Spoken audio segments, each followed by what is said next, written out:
November 19th, 2024, Polar bear storms Arctic church, 6 worshippers mauled. The wind howled across the frozen tundra of Utqiagvik, Alaska, formerly known as Barrow, carrying with it the promise of another brutal Arctic winter. At 6:47 p.m., the temperature had plummeted to negative 32 degrees Fahrenheit, with wind gusts reaching 45 miles per hour. The perpetual darkness that had settled over the northernmost community in the United States 3 weeks earlier seemed to press down on the small town like a suffocating blanket, broken only by the amber glow of streetlights and the warm yellow light spilling from windows of homes and businesses scattered across the frozen landscape. Father Joseph Patrick Malloy adjusted his heavy wool vestments as he prepared for the Tuesday evening Mass at Sacred Heart Catholic Church, a modest wooden structure that had served the spiritual needs of Utqiagvik's diverse population for over 30 years. The 62-year-old Irish-American priest had ministered to this remote Arctic community for the past 14 years, having arrived in 2010 as a young idealistic clergyman eager to serve God's people in one of the harshest environments on earth. His weathered face, lined with deep creases from years of battling Arctic winds, bore the gentle expression of a man who had found his calling among the Inupiat people and the small but devoted Catholic congregation that gathered twice weekly in the simple sanctuary.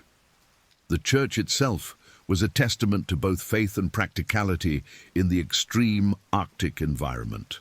Built in 1994 with funds raised by the Diocese of Fairbanks and donations from Catholic communities across Alaska, the structure measured 48 feet in length and 32 feet in width, with walls constructed of insulated timber designed to withstand temperatures that regularly dropped below negative 40 degrees. The most distinctive feature of Sacred Heart Catholic Church was its collection of stained glass windows, 6 panels that had been donated by a parish in Father Malloy's native Boston, Massachusetts. Each window depicted scenes from the life of Christ, rendered in brilliant blues, reds and golds that caught and transformed the limited Arctic light during the brief winter days and glowed like beacons during the long polar nights. The windows had been installed with triple-pane glass to provide insulation against the brutal Arctic conditions, but they remained the most vulnerable part of the church's structure.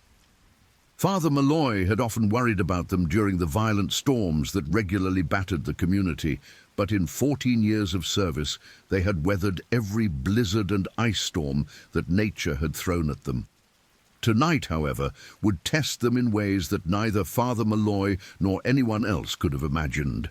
As Father Malloy lit the altar candles, the warm glow illuminated the faces of the faithful who had ventured out into the Arctic night for Tuesday evening Mass. Despite the brutal conditions outside, 18 souls had gathered in the wooden pews, their breath visible in small puffs of vapor despite the church's oil-fired heating system working at full capacity. The congregation represented the multicultural tapestry that had come to define modern Utqiagvik.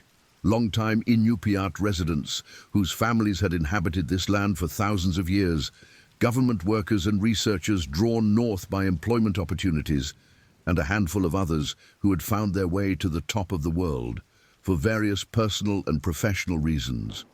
In the front pew sat Margaret Rose Kapianak, an 84-year-old Inupiat elder whose family had been among the first indigenous converts when Catholic missionaries arrived in the region over a century ago.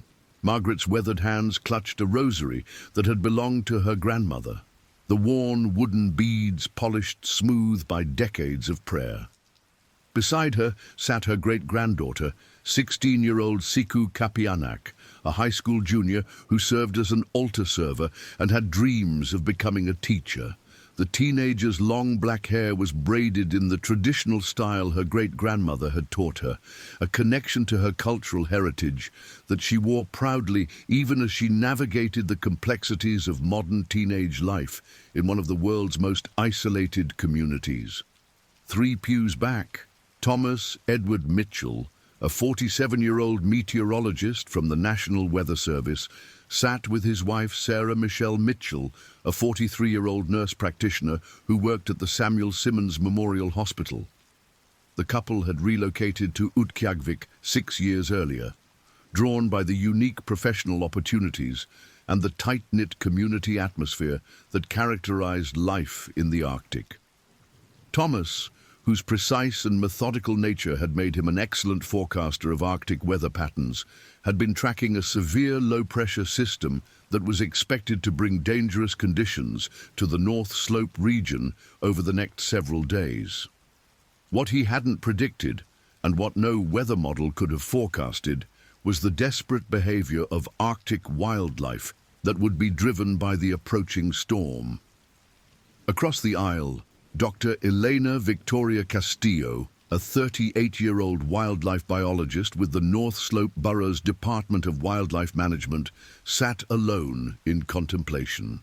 Elena had spent the past 8 years studying the polar bear population around Utqiagvik, and she was acutely aware of the increasing pressures that climate change and human encroachment were placing on these magnificent apex predators. Her research had documented troubling changes in polar bear behavior, including increased aggression and more frequent encounters with humans, as the bears struggled to find sufficient food sources in their rapidly changing Arctic environment.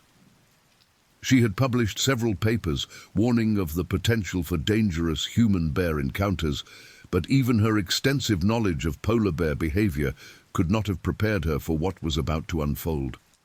Behind Dr. Castillo, Robert James Kanguk, a 55-year-old traditional hunter and member of the local whaling crew, sat with his 22-year-old son, David Michael Kanguk, who worked as a heavy equipment operator for the North Slope Borough. The elder Kanguk had been hunting in the Arctic for over 4 decades and possessed an intimate knowledge of polar bear behavior that had been passed down through generations of his family. Earlier that day, he had mentioned to several community members that he had observed unusual polar bear tracks near the town's perimeter. Tracks that suggested a large male bear was moving closer to populated areas than was typical. His concerns had been noted but not acted upon, as polar bear sightings were relatively common in Utqiagvik, and the community had well-established protocols for dealing with such encounters. In the middle section of the church, Maria Carmen Santos, a 32-year-old elementary school teacher who had moved to Alaska from Phoenix, Arizona, 3 years earlier, sat with her 7-year-old daughter, Isabella Grace Santos. Maria had been drawn to Alaska by a sense of adventure and a desire to experience life in one of America's most remote communities. She had quickly fallen in love with the tight-knit nature of Utqiagvik society and the remarkable resilience of the people who chose to make their lives in such an extreme environment. Isabella, a second grader at Harold Keviluk School, had adapted remarkably well to Arctic life and had formed close friendships with children from many different cultural backgrounds. Near the back of the church, Lieutenant Commander James Alexander Morrison, a 36-year-old Coast Guard officer stationed at the nearby Utqiagvik Search and Rescue Facility, sat with his wife Jennifer Lynn Morrison, a 34-year-old communications specialist, and their 12-year-old twin sons, Matthew James Morrison and Michael John Morrison. The family had been stationed in Utqiagvik for 18 months as part of James's assignment to help coordinate maritime search and rescue operations in the Arctic Ocean. The twins had initially struggled with the transition to Arctic life, but had eventually embraced the unique experiences that came with living at the top of the world, including dog sledding, ice fishing, and learning about Inupiat culture from their classmates. At the very back of the church, Dr. William Charles Harper, a 61-year-old retired professor of Arctic studies from the University of Alaska Fairbanks, sat alone in quiet contemplation. Dr. Harper had moved to Utqiagvik after his retirement 2 years earlier, drawn by his lifelong fascination with Arctic ecosystems and indigenous cultures. His presence in the community had been welcomed by both the local Inupiat population and the various researchers and government workers who appreciated his vast knowledge of Arctic history and culture. Dr. Harper had spent considerable time documenting the oral histories of elderly community members and had become a respected voice on issues related to cultural preservation and environmental conservation. As Father Malloy began the opening prayers of the Mass, the congregation settled into the familiar rhythms of worship that had provided comfort and continuity for generations of believers in this harsh land. The priest's voice, warm and reassuring, despite the howling wind outside, filled the small sanctuary as he led the faithful through the introductory rites. The oil-fired heating system hummed quietly in the background, providing a steady counterpoint to the priest's words and the occasional creak of the wooden structure as it flexed against the Arctic wind. Outside, unbeknownst to the worshippers gathered in Sacred Heart Catholic Church, a massive polar bear was making his way through the streets of Utqiagvik. The bear, an adult male weighing approximately 1,200 pounds and measuring nearly 10 feet in length from nose to tail, had been wandering the outskirts of the community for the past 3 days, driven by hunger and desperation as the early formation of sea ice had been delayed by unusually warm temperatures in the Arctic Ocean. The bear, estimated by wildlife experts to be between 15 and 18 years old, represented the apex of polar bear evolution, a perfectly adapted predator capable of surviving in one of Earth's most hostile environments, but increasingly struggling to find sufficient food sources as climate change altered the Arctic ecosystem. The bear's journey to Utqiagvik had begun 6 days earlier, when he had emerged from a temporary den he had excavated in a snowbank approximately 40 miles east of the community. His last successful hunt had been over 2 weeks ago, when he had managed to take a small, ringed seal through a breathing hole in the sea ice. Since then, he had traveled nearly 200 miles across the frozen landscape, following his acute sense of smell in search of food. The approaching storm system that meteorologist Thomas Mitchell had been tracking was already affecting the bear's behavior, as changes in barometric pressure and wind patterns often triggered increased activity in polar bears seeking shelter and sustenance. As the bear moved through the outer streets of Utqiagvik, his massive paws left deep prints in the snow that packed down under his tremendous weight. His thick white fur, which provided insulation against temperatures that would quickly kill most other mammals, rippled in the fierce Arctic wind. The bear's black nose, constantly sampling the air for signs of food, had detected the complex mixture of scents that emanated from the human settlement. The smell of cooking food, heating oil, garbage, and the warm bodies of the people who called this frozen outpost home. The bear's route through the town had taken him past several residences, where his presence had gone undetected by the occupants who were secure in their well-insulated homes. He had briefly investigated a storage shed behind one house, his powerful claws easily tearing through the wooden siding, but had found nothing edible inside. His frustration and hunger were mounting with each failed attempt to find food, and the approaching storm was adding an element of urgency to his search that was beginning to override the natural caution that polar bears typically exhibited around human habitations. At 7:23 p.m., as Father Malloy was leading the congregation through the first reading from the Book of Isaiah, the bear's wanderings brought him to the front of Sacred Heart Catholic Church. The warm light spilling from the stained glass windows and the sounds of human voices from within caught his attention immediately. To the bear's heightened senses, the church represented a significant concentration of potential prey, and the warmth emanating from the building suggested a sheltered environment that might provide relief from the increasingly violent storm. The bear approached the front of the church cautiously, his massive head swaying from side to side as he analyzed the various scents and sounds coming from within the building. Through the stained glass windows, he could see the shadowy forms of the people inside, their movements and voices triggering predatory instincts that had been sharpened by weeks of unsuccessful hunting. The bear's small eyes, perfectly adapted for Arctic conditions, but limited in their visual acuity, focused on the largest of the stained glass windows, a panel depicting Christ's resurrection that faced directly toward the front of the church. Inside the sanctuary, Father Malloy had moved to the lectern to deliver his homily, a reflection on the theme of hope in times of darkness that seemed particularly appropriate for the long Arctic winter that stretched ahead.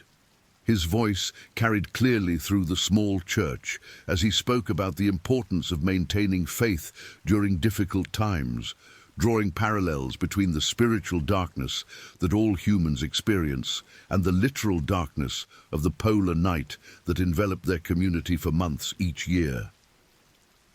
"In these longest nights of our Arctic winter," Father Malloy said, his Irish accent still faintly detectable after decades in America, "we are reminded that even in the deepest darkness, the light of Christ continues to shine, just as our ancestors in faith maintained their hope through centuries of persecution and hardship. We too must hold fast to the promise that dawn will come again, both literally and spiritually." Margaret Kapianak nodded appreciatively at the priest's words, her weathered face reflecting a lifetime of experience with both the physical and spiritual challenges of Arctic life.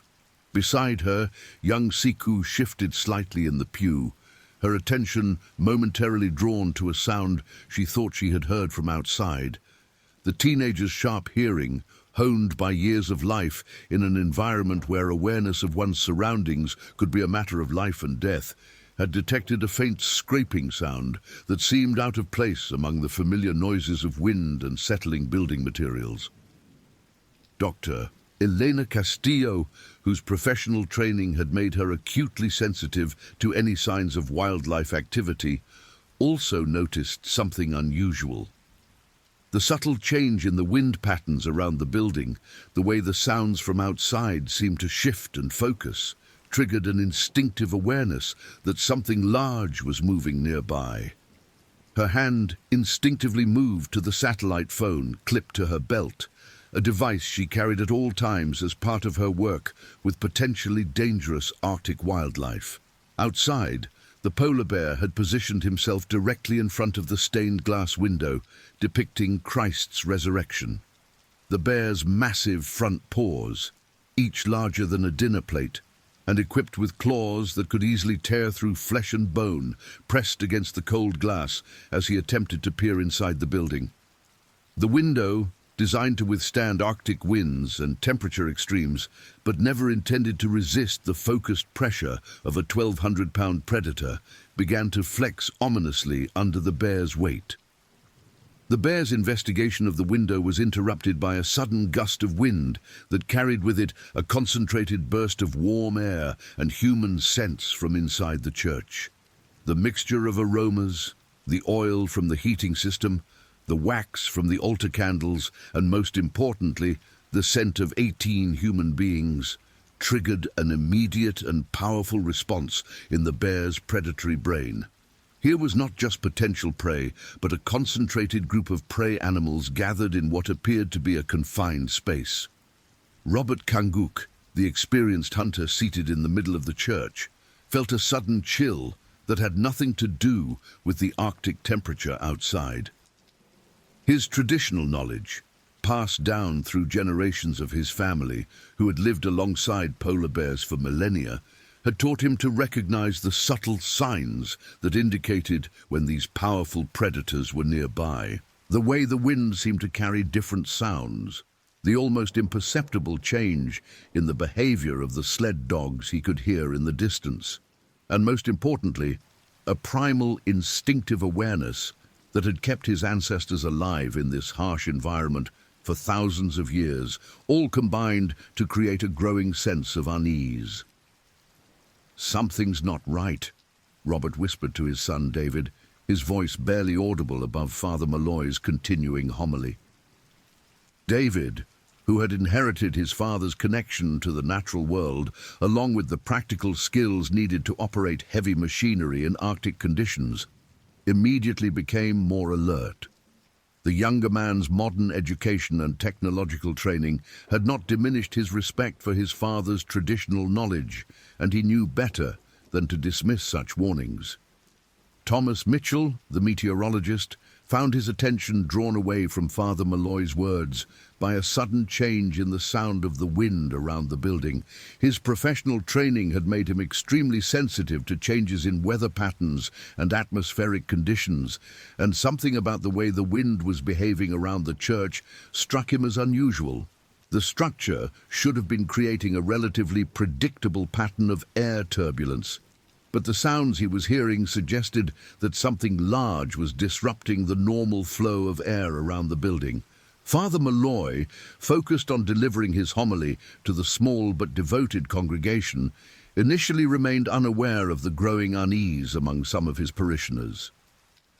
His words continued to flow as he developed his theme of hope in darkness, drawing on both scripture and his own experiences, ministering to people facing the unique challenges of Arctic life. The priest had delivered similar homilies many times over his 14 years in Utqiagvik, and the familiar rhythms of his speech provided comfort to many in the congregation who had heard his voice guide them through countless services over the years. "The Arctic night teaches us patience," Father Malloy continued, his voice warm and reassuring in the small sanctuary.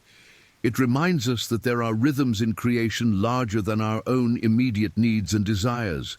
Just as the sun will return to illuminate our community in the spring, so too does the light of divine grace return to illuminate our souls when we have passed through our own spiritual winters." Outside, the polar bear had become increasingly agitated by the sounds and scents emanating from within the church. His investigation of the building had revealed no obvious entry points that would allow him access to the potential prey inside, but his hunger and the approaching storm were overriding the caution that would normally have led him to seek easier opportunities elsewhere. The bear's massive body weight, combined with his growing desperation, was beginning to test the structural limits of the building's design. The bear reared up on his hind legs, bringing his full 1,200-pound bulk against the stained glass window. His massive front paws, spread wide for balance, pressed against the glass with tremendous force as he attempted to peer inside the brightly lit sanctuary. The window frame, constructed of wood and metal components designed to withstand wind loads, but not the concentrated pressure of a polar bear investigation, began to emit subtle creaking sounds that were initially masked by the noise of the storm outside. Inside the church, Dr. Elena Castillo's professional instincts had reached a state of high alert. The wildlife biologist's years of experience studying polar bear behavior had taught her to recognize the subtle environmental cues that often preceded dangerous encounters between humans and these powerful predators. The slight changes in air pressure around the building, the way the heating system seemed to be working harder than usual, and most importantly, an almost indefinable sense that something was very wrong, combined to create a growing certainty that immediate action might be necessary. Elena quietly reached for her satellite phone and began composing a text message to the North Slope Borough's Emergency Dispatch Center. As a trained wildlife specialist, she was authorized to alert emergency services when she suspected that polar bear encounters might be imminent, and her professional reputation gave significant weight to such warnings. The text message, brief but urgent, read, "Possible polar bear activity near Sacred Heart Church. Recommend immediate patrol dispatch. E. Castillo, NSBWM." The message was sent at 7:31 p.m., just as Father Malloy was concluding his homily and preparing to lead the congregation in the creed. The timing would later be noted by investigators as potentially crucial, as it provided emergency responders with an 8-minute warning before the situation escalated into a full crisis. Margaret Kapianak, whose advanced age had sharpened rather than diminished her awareness of potential dangers, noticed that her great-granddaughter Siku was becoming increasingly restless. The teenager's head kept turning toward the front of the church, and her normally calm demeanor showed signs of the nervousness that often preceded dangerous encounters with Arctic wildlife. Margaret's own extensive life experience had taught her to trust such instincts, particularly in young people whose senses had not yet been dulled by decades of routine. "Siku," Margaret whispered in Inupiaq, "what do you sense?" The teenager's response, also whispered in her native language, confirmed Margaret's growing fears. "Nanook," she said, using the traditional Inupiaq word for polar bear, "very close." The exchange between grandmother and great-granddaughter, conducted in low tones and in a language that most of the other congregants did not understand, went unnoticed by the majority of the people gathered in the church. However, Robert Kanguk, whose own traditional knowledge included fluency in Inupiaq, heard and understood the brief conversation. The confirmation of his own growing unease by another person with traditional knowledge of polar bear behavior elevated his concern to a level that demanded immediate action. Robert quietly stood up from his pew and began moving toward the front of the church, his intention being to alert Father Malloy to the potential danger and begin implementing the community's established protocols for polar bear encounters. His movement caught the attention of several other congregants, including his son David, who immediately stood to follow his father. Father Malloy, noticing the movement in his congregation, paused in his preparation for the creed. His 14 years of experience ministering to the Arctic community had taught him to be sensitive to the unique concerns and dangers that could arise in such an isolated and challenging environment. The priest's concern was evident in his voice as he addressed Robert directly. "Robert, is everything all right?" Father Malloy asked, his Irish accent becoming more pronounced, as it always did when he was concerned or stressed. Robert's response was calm but urgent. "Father, we may have a polar bear very close to the building. We need to be prepared." The words sent a ripple of awareness through the congregation, as every person in the church understood the serious implications of such a warning. Polar bear encounters in Utqiagvik were not uncommon, but they were always treated with the utmost seriousness due to the incredible danger these apex predators could pose to human life.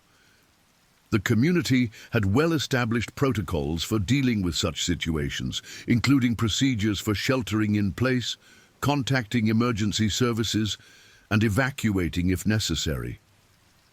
Dr. Elena Castillo immediately stood and addressed the congregation. "I've already contacted emergency dispatch. Everyone should remain calm and stay seated while we assess the situation." Lieutenant Commander James Morrison, whose Coast Guard training had prepared him for emergency situations in Arctic conditions, moved to position himself near the church's main entrance while maintaining visual contact with his family. His military bearing and calm demeanor provided reassurance to the other congregants, even as his hand instinctively moved to the radio clipped to his belt. Outside, the polar bear had become increasingly frustrated by his inability to access the interior of the building. The sounds and scents from within the church continued to trigger his predatory instincts, while the approaching storm was creating a mounting sense of urgency that overrode his natural caution around human structures. The bear's investigation of the building had revealed that the front entrance was too narrow and too well protected to provide easy access, but the large stained glass windows continued to attract his attention as potential entry points. At 7:35 p.m., as the congregation sat in tense silence, waiting for emergency responders to arrive, the polar bear made his first serious attempt to gain entry to the church. Rising up on his hind legs once again, He placed his full weight against the stained glass window depicting Christ's resurrection, his massive claws scratching against the glass as he sought purchase on the smooth surface. The window, never designed to withstand such concentrated pressure, began to flex dangerously under the bear's weight. The wooden frame surrounding the glass emitted loud, creaking sounds that were clearly audible inside the church, causing several members of the congregation to gasp in alarm. Father Malloy, realizing that the situation was escalating beyond the initial warning phase, began moving toward the church's emergency communication equipment. Young Siku Kapianak, whose position in the front pew gave her the clearest view of the stained glass windows, was the first to see the massive dark shape pressed against the glass from outside. The teenager's sharp intake of breath was clearly audible in the quiet church, and her sudden rigid posture immediately drew the attention of the adults around her. "It's there," Siku whispered, her voice barely audible but carrying clearly in the silence. "It's right against the window." The confirmation that a polar bear was indeed attempting to investigate or gain entry to the church sent a wave of controlled fear through the congregation. These were people who understood the realities of Arctic life, including the genuine danger posed by polar bears, but few had ever been in a situation where such a large predator was in direct contact with a building they occupied. Dr. Elena Castillo, drawing on her professional training and years of experience with polar bear behavior, took charge of the situation. Her voice was calm but authoritative as she addressed the congregation. "Everyone needs to remain seated and avoid making loud noises. Polar bears are naturally curious, and this one is probably just investigating the building. Emergency services are on their way, and the bear will most likely move on once its curiosity is satisfied." Elena's professional assessment was based on the typical behavior patterns she had observed in polar bears over her 8 years of research in the Arctic. In the vast majority of cases, polar bears that encountered human structures would investigate briefly and then move on in search of more accessible food sources. However, Elena's research had also documented increasing instances of unusual and aggressive behavior in polar bears as climate change continued to disrupt traditional food sources and migration patterns. What Elena and the others in the church could not have known was that this particular bear was in an advanced state of hunger-driven desperation that was beginning to override his natural caution around human structures. The bear's inability to successfully hunt for over 2 weeks, combined with the stress of the approaching storm, had created a psychological state in which normal behavioral patterns were being replaced by increasingly aggressive and risk-taking behaviors. Outside, the polar bear's investigation of the stained glass window was becoming more focused and determined. The bear's acute hearing had detected the sounds of human voices from within the building, and his sense of smell had confirmed the presence of multiple potential prey animals in close proximity. The combination of hunger, desperation, and the approaching storm was creating a perfect scenario for the kind of aggressive behavior that wildlife experts feared but hoped never to encounter. At 7:37 p.m., the bear made his most aggressive attempt yet to gain access to the church. Rearing up to his full height on his hind legs, he brought his massive front paws down against the stained glass window with tremendous force. The impact sent vibrations through the entire front wall of the building, and the wooden frame surrounding the window emitted a sharp, cracking sound that was clearly audible throughout the church. Several members of the congregation cried out in alarm, and Maria Santos instinctively pulled her 7-year-old daughter Isabella closer to her side. The child, who had been remarkably calm throughout the initial stages of the crisis, finally began to understand the seriousness of the situation and started to cry softly. Father Malloy, his pastoral instincts overriding his own fear, moved to the front of the church and began speaking in a calm, reassuring voice. "Let us pray together for protection and for the safe resolution of this situation. Our God is a refuge and strength, a very present help in trouble. The priest's words, familiar to all the congregants from Psalm 46, provided a measure of comfort, even as the sounds from outside continued to indicate that the polar bear was becoming increasingly aggressive in his attempts to access the building. Father Malloy's decision to lead the congregation in prayer rather than panic was later cited by survivors as a crucial factor in preventing the situation from deteriorating into chaos before emergency responders could arrive. Robert Kanguk, drawing on his decades of experience with polar bear behavior, realized that the situation was developing in ways that exceeded normal patterns of polar bear-human interaction. His traditional knowledge included detailed understanding of the behavioral cues that indicated when a polar bear might transition from mere curiosity to active predation, and several of those indicators were becoming apparent in the sounds and movements they could detect from outside the building. "Father," Robert said quietly, "we need to be prepared for the possibility that this bear is going to try to get inside. This is not normal investigative behavior." Dr. Elena Castillo, despite her professional training and years of experience, was beginning to reach the same conclusion.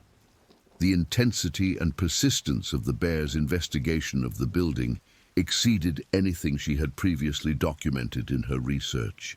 The wildlife biologist's growing concern was reflected in her decision to place a second call to emergency dispatch, this time requesting immediate response from both law enforcement and the community's polar bear patrol team. Outside, the storm that meteorologist Thomas Mitchell had been tracking was beginning to reach Utqiagvik with full force. Wind speeds were increasing dramatically, and the temperature was dropping even further as the low-pressure system moved across the north slope.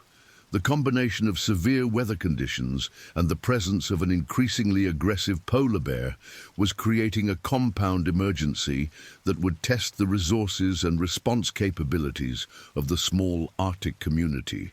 The polar bear, frustrated by his continued inability to access the interior of the building, began to circle the church in search of alternative entry points. His massive paws left deep tracks in the snow as he moved around the perimeter of the building, investigating each window and potential weakness in the structure's defenses. The bear's behavior was methodical and intelligent, demonstrating the problem-solving abilities that had made polar bears one of the Arctic's most successful predators. At the rear of the church, the bear discovered a smaller stained glass window that depicted the nativity scene. This window, while similarly constructed to the front windows, was positioned lower to the ground and therefore more accessible to investigation. The bear's examination of this window involved the same standing and pressing behavior he had exhibited at the front of the building, but the lower height allowed him to apply even more concentrated pressure to the glass and frame. Inside the church, the congregation could hear the bear's movement around the building as his massive weight caused the wooden structure to creak and flex with each step. The sounds were terrifying to people who understood that only thin walls and glass separated them from one of nature's most powerful predators. Despite their fear, the congregants remained remarkably calm, a testament to both Father Malloy's steadying influence and the stoic resilience that characterized people who chose to live in one of Earth's most challenging environments. Dr. William Harper, the retired Arctic Studies professor, found himself analyzing the situation from both academic and practical perspectives.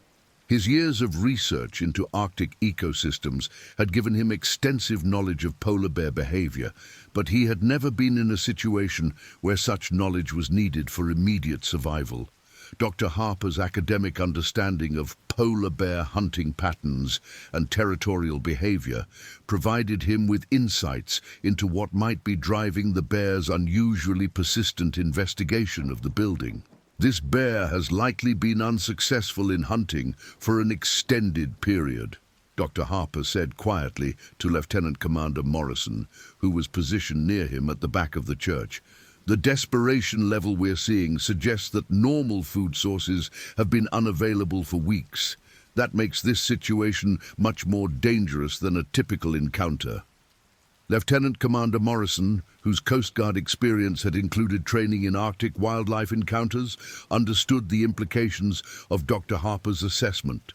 A desperate polar bear represented a level of danger that exceeded the normal protocols for such encounters, and the confined space of the church meant that evacuation options were extremely limited. At 7:42 p.m., the North Slope Borough's Emergency Dispatch Center received Dr. Castillo's second call requesting immediate emergency response. The dispatcher, Amanda Yayuk, a 31-year-old Inupiat woman who had been handling emergency communications for the borough for 7 years, immediately understood the serious nature of the situation. Amanda's training had prepared her for various types of emergency calls, but polar bear encounters always received the highest priority due to the extreme danger they could pose to human life. Amanda immediately contacted Officer Samuel Johnson of the North Slope Borough Police Department, who was on duty that evening despite the severe weather conditions. Officer Johnson, a 39-year-old law enforcement veteran with 12 years of experience in Arctic policing, had responded to numerous polar bear encounters during his career, but none had involved a bear actively attempting to gain access to a building with people inside. Unit 12 to dispatch. Officer Johnson responded over the radio, his voice professional despite the challenging conditions he was facing as he prepared to respond to the emergency. I'm approximately 8 minutes from Sacred Heart Church.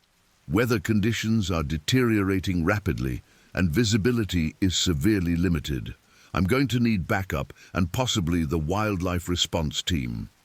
Simultaneously, Amanda contacted Dr. Michael Torres, the North Slope Borough's Chief Wildlife Management Officer, who served as the coordinator for the community's polar bear response team. Dr. Torres, a 44-year-old wildlife biologist with 15 years of experience managing human-wildlife conflicts in Arctic communities, maintained a 24-hour response capability for exactly these types of emergency situations. Dr. Torres, who lived only 6 blocks from Sacred Heart Church, immediately began preparing his emergency response equipment, which included specialized tranquilizer weapons, communication gear, and protective equipment designed for close-range encounters with polar bears. His response time was estimated at less than 10 minutes, assuming the worsening weather conditions did not prevent his movement through the community. Back inside the church, the congregation continued to wait in tense silence as the sounds from outside indicated that the polar bear was conducting an increasingly thorough investigation of the building. Father Malloy had led the group through several prayers, and the familiar rhythms of worship were providing comfort to many of the frightened congregants. However, the priest's own growing concern was becoming apparent to those who knew him well, as his usually steady voice showed subtle signs of stress. Thomas Mitchell, the meteorologist, was dividing his attention between the immediate crisis and his professional assessment of the rapidly deteriorating weather conditions outside. The storm system he had been tracking was proving to be more severe than initially predicted, with wind speeds now exceeding 50 miles per hour and temperatures continuing to drop. The combination of severe weather and a polar bear emergency was creating a compound crisis that would severely challenge the community's emergency response capabilities. "Sarah," Thomas whispered to his wife, "the weather is getting much worse. Even if help arrives, they're going to have extremely limited options for dealing with this situation." Sarah Mitchell, whose medical training as a nurse practitioner had prepared her to remain calm in emergency situations, was already mentally cataloguing the potential injuries that could result from a polar bear attack and considering what immediate medical interventions might be possible, given the limited resources available in the church. Her professional assessment of the situation was sobering. If the bear managed to gain access to the building, The potential for serious injuries or fatalities was extremely high. Outside, the polar bear had completed his circuit of the building and returned to the front stained glass window that had initially attracted his attention. His investigation had revealed no easily accessible entry points, but the bear's growing desperation was beginning to override the natural caution that would normally have led him to abandon such a challenging target in favor of easier opportunities. The bear's return to the front window coincided with a particularly strong gust of wind that caused the building to flex and creak in ways that further frustrated his attempts to access the interior. The combination of hunger, desperation, and the increasingly severe weather conditions was pushing the bear toward a level of aggressive behavior that even experienced wildlife experts would have found difficult to predict or manage. At 7:45 p.m., the bear made his most serious attempt yet to breach the building's defenses. Rearing up to his full height once again, he brought the full force of his 1,200-pound body against the stained glass window, depicting Christ's resurrection. The impact was tremendous, causing the entire front wall of the church to vibrate and the wooden frame around the window to emit loud, cracking sounds that suggested structural failure was imminent. Inside the church, the congregation could no longer maintain their previous calm demeanor. Several people cried out in alarm, and young Isabella Santos began to sob in fear. Maria Santos held her daughter tightly while trying to remain calm, but her own terror was becoming difficult to control as the reality of their situation became increasingly clear. Siku Kapianak, positioned in the front pew with the clearest view of the window, could see the massive dark shape of the bear pressed against the glass from outside. The teenager's sharp eyes could make out details that terrified her. The bear's enormous claws scraping against the glass, the condensation from his breath fogging the window, and most frightening of all, the focused intensity with which the predator was examining the barrier that separated him from potential prey. Ana, Siku whispered to her great-grandmother, using the traditional Inupiaq word for mother. It's not going to give up. Margaret Kapianak, whose 8 decades of life in the Arctic had given her extensive experience with polar bears, understood that her great-granddaughter's assessment was accurate. This was not the behavior of a curious bear that would eventually lose interest and move on. This was the behavior of a desperate predator that had identified a concentrated source of prey and was becoming increasingly determined to access it. Father Malloy, realizing that the situation was deteriorating beyond what prayer alone could address, made the difficult decision to begin preparing the congregation for the possibility that the bear might gain entry to the building. His voice remained calm and pastoral, but his words carried the weight of genuine urgency. "My friends," Father Malloy said, his Irish accent becoming more pronounced as it always did under stress, "we may need to prepare for the possibility that we will need to take more active measures to protect ourselves. I want everyone to remain calm, but we should identify anything in the church that could be used for protection if necessary." The priest's words sent a chill through the congregation, as everyone understood that active measures meant they might have to physically defend themselves against a 1,200-pound polar bear. The reality of their situation, 18 people trapped in a wooden building with one of nature's most powerful predators attempting to gain entry, was beginning to sink in for everyone present. Robert Kanguk, whose traditional hunting skills included knowledge of polar bear behavior and methods for defending against bear attacks, began moving quietly through the church to assess what resources might be available for protection. The building contained various religious items and furniture that could potentially be used as defensive weapons, but nothing that would be particularly effective against a determined polar bear attack. Lieutenant Commander Morrison, drawing on his military training, began organizing the other adult males in the congregation into a loose defensive formation near the front of the church. His plan, while desperate, was based on the principle that a coordinated group defense might have a better chance of success than individual panic if the bear managed to breach the building. Dr. Elena Castillo, despite her professional knowledge of polar bear behavior, was beginning to realize that this encounter was developing far beyond the parameters of normal human-wildlife interaction. Her years of research had included documentation of polar bear attacks on humans, but those incidents had typically involved isolated individuals or small groups in outdoor settings. The current situation, a large predator actively attempting to breach a building containing multiple potential victims, was unprecedented in her experience. Outside, Officer Samuel Johnson was battling deteriorating weather conditions as he made his way toward Sacred Heart Church in his patrol vehicle. The combination of high winds, blowing snow, and extremely low temperatures was making driving treacherous, and visibility was reduced to less than 50 feet in many areas.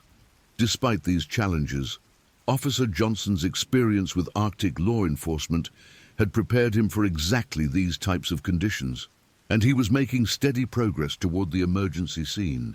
Officer Johnson's radio crackled with updates from dispatch as other emergency responders prepared to respond to the crisis.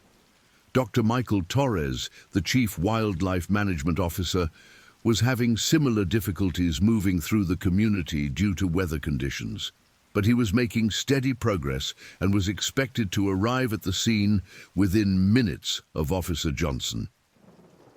At 7:48 p.m., the polar bear's continued assault on the front window finally achieved a breakthrough. The concentrated pressure and repeated impacts had caused several stress fractures to develop in the glass, and the wooden frame had begun to separate from the wall of the building. The bear's acute hearing detected the subtle change in the sounds produced by his impacts against the window, indicating to his intelligent predatory brain that the barrier was beginning to fail. Inside the church, the congregation could hear the change in the sounds from outside, and several people realized immediately that the structural integrity of the window was being compromised. Father Malloy, his pastoral duties, now including the physical protection of his flock, moved to a storage closet at the side of the sanctuary where the church kept various maintenance tools and emergency supplies. The priest emerged from the closet carrying a wooden-handled sledgehammer that was used for minor construction projects around the church grounds. The sight of Father Malloy, armed with a construction tool, provided a stark illustration of how desperate their situation had become. But it also demonstrated the priest's commitment to protecting his congregation by any means necessary. "Robert, David," Father Malloy called to the experienced hunters in the congregation, "can you help me organize our defense if this bear gets inside?" "Aye." The two Inupiat men immediately moved to assist the priest, their traditional knowledge of polar bear behavior making them the most qualified members of the congregation to plan a defense against such an attack. Robert's weathered face showed the strain of the situation, but his voice remained calm and professional as he began coordinating with Father Malloy. "Father, if that bear gets in here, we need to try to present a united front," Robert explained. "Polar bears are intelligent, and they'll look for the weakest or most isolated targets first. If we can keep everyone together and make enough noise, we might be able to discourage an attack long enough for help to arrive." Dr. Elena Castillo, despite her professional expertise, found herself deferring to the traditional knowledge possessed by Robert and David Kanguk. Her academic understanding of polar bear behavior was extensive, but their generational experience living alongside these predators in their natural environment provided practical insights that no amount of scientific study could replace. The bear outside had identified the weakening points in the window structure and was now focusing his attacks on those specific areas.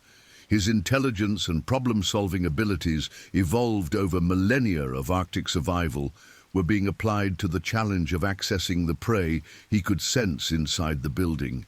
Each impact was more precise and effective than the last, as the bear learned from the feedback provided by the sounds and vibrations of the failing structure. At 7:51 p.m., the first small piece of stained glass fell from the window, depicting Christ's resurrection, landing on the floor of the sanctuary with a sharp, tinkling sound that seemed unnaturally loud in the tense silence. The sight of the colored glass scattered on the floor provided a visceral reminder to everyone present that the barrier protecting them from the polar bear was beginning to fail. Young Ziku Kapianak, whose position in the front pew gave her the clearest view of the deteriorating situation, could see more cracks spreading across the remaining glass. The teenager's sharp eyes could also make out more details of the massive bear pressed against the outside of the window, including the incredible size of his claws and the focused intensity of his dark eyes as he examined the barriers that separated him from his intended prey. "It's working," Siku whispered to her great-grandmother, her voice barely audible but carrying clearly in the frightened silence. "The glass is breaking." Margaret Kapianak, drawing on 8 decades of experience with the realities of Arctic life, began preparing herself mentally for what might come next. Her weathered hands clutched her rosary more tightly, but her expression showed the kind of steely resolve that had enabled her family to survive in one of Earth's harshest environments for countless generations. Father Malloy, his grip tightening on the handle of the sledgehammer, positioned himself between the failing window and the majority of his congregation. The priest's Irish heritage had given him a natural combativeness that complemented his pastoral gentleness, and his protective instincts toward his flock were now being directed toward the physical defense of their lives. The bear outside seemed to sense that his efforts were finally achieving success, and his attacks on the window became even more focused and determined. The combination of his massive weight, powerful claws, and intelligent problem-solving abilities was proving to be more than the church's structure had been designed to withstand. At 7:53 p.m., Officer Samuel Johnson's patrol vehicle arrived at Sacred Heart Church, his headlights cutting through the blowing snow to illuminate the massive form of the polar bear pressed against the front of the building. Officer Johnson's 12 years of experience with Arctic law enforcement had prepared him for many dangerous situations, but the sight of such a large predator actively attempting to breach a building with people inside represented one of the most serious emergencies he had ever encountered. Officer Johnson immediately radioed dispatch to provide a situation assessment. Unit 12 on scene at Sacred Heart Church. I have visual confirmation of an adult male polar bear actively attempting to breach the front of the building. The bear appears to be approximately 1,200 pounds and is showing extremely aggressive behavior. I need immediate backup and the wildlife response team on scene now. The officer's assessment was received by dispatcher Amanda Yayuk, who immediately elevated the emergency response to the highest priority level and contacted additional resources, including the North Slope Borough's Volunteer Fire Department and Emergency Medical Services. The compound nature of the emergency, severe weather, an aggressive polar bear, and multiple potential victims trapped in a building, required a coordinated response from all available emergency services. Inside the church, the congregation could hear the sound of Officer Johnson's patrol vehicle arriving, and many people felt a momentary surge of relief that help had arrived. However, those with experience in polar bear encounters understood that a single law enforcement officer, even one trained in Arctic wildlife management, would have extremely limited options for dealing with such a large and aggressive predator. Dr. Elena Castillo, her satellite phone still active, immediately contacted Officer Johnson to provide professional advice about the situation. As a trained wildlife biologist with extensive experience in polar bear behavior, Elena's expertise could be crucial in helping law enforcement develop an effective response strategy. Officer Johnson, this is Dr. Elena Castillo. I'm inside the church with 17 other people, and I can provide you with behavioral assessment of the bear, Elena said, her voice professional despite the stress of the situation. This bear is showing extreme aggression and desperation. Normal deterrent methods may not be effective. Officer Johnson's response was immediate and professional. Dr. Castillo, I understand. Dr. Torres should be on scene within minutes with specialized equipment. Can you assess how much time we have before the bear might breach the building? Elena's answer, based on her professional observation of the deteriorating window structure, was sobering. Officer Johnson, the front window is already beginning to fail. I estimate we have less than 10 minutes before the bear could gain access to the building. Outside, Dr. Michael Torres was fighting his way through the worsening storm conditions as he traveled the final blocks to Sacred Heart Church.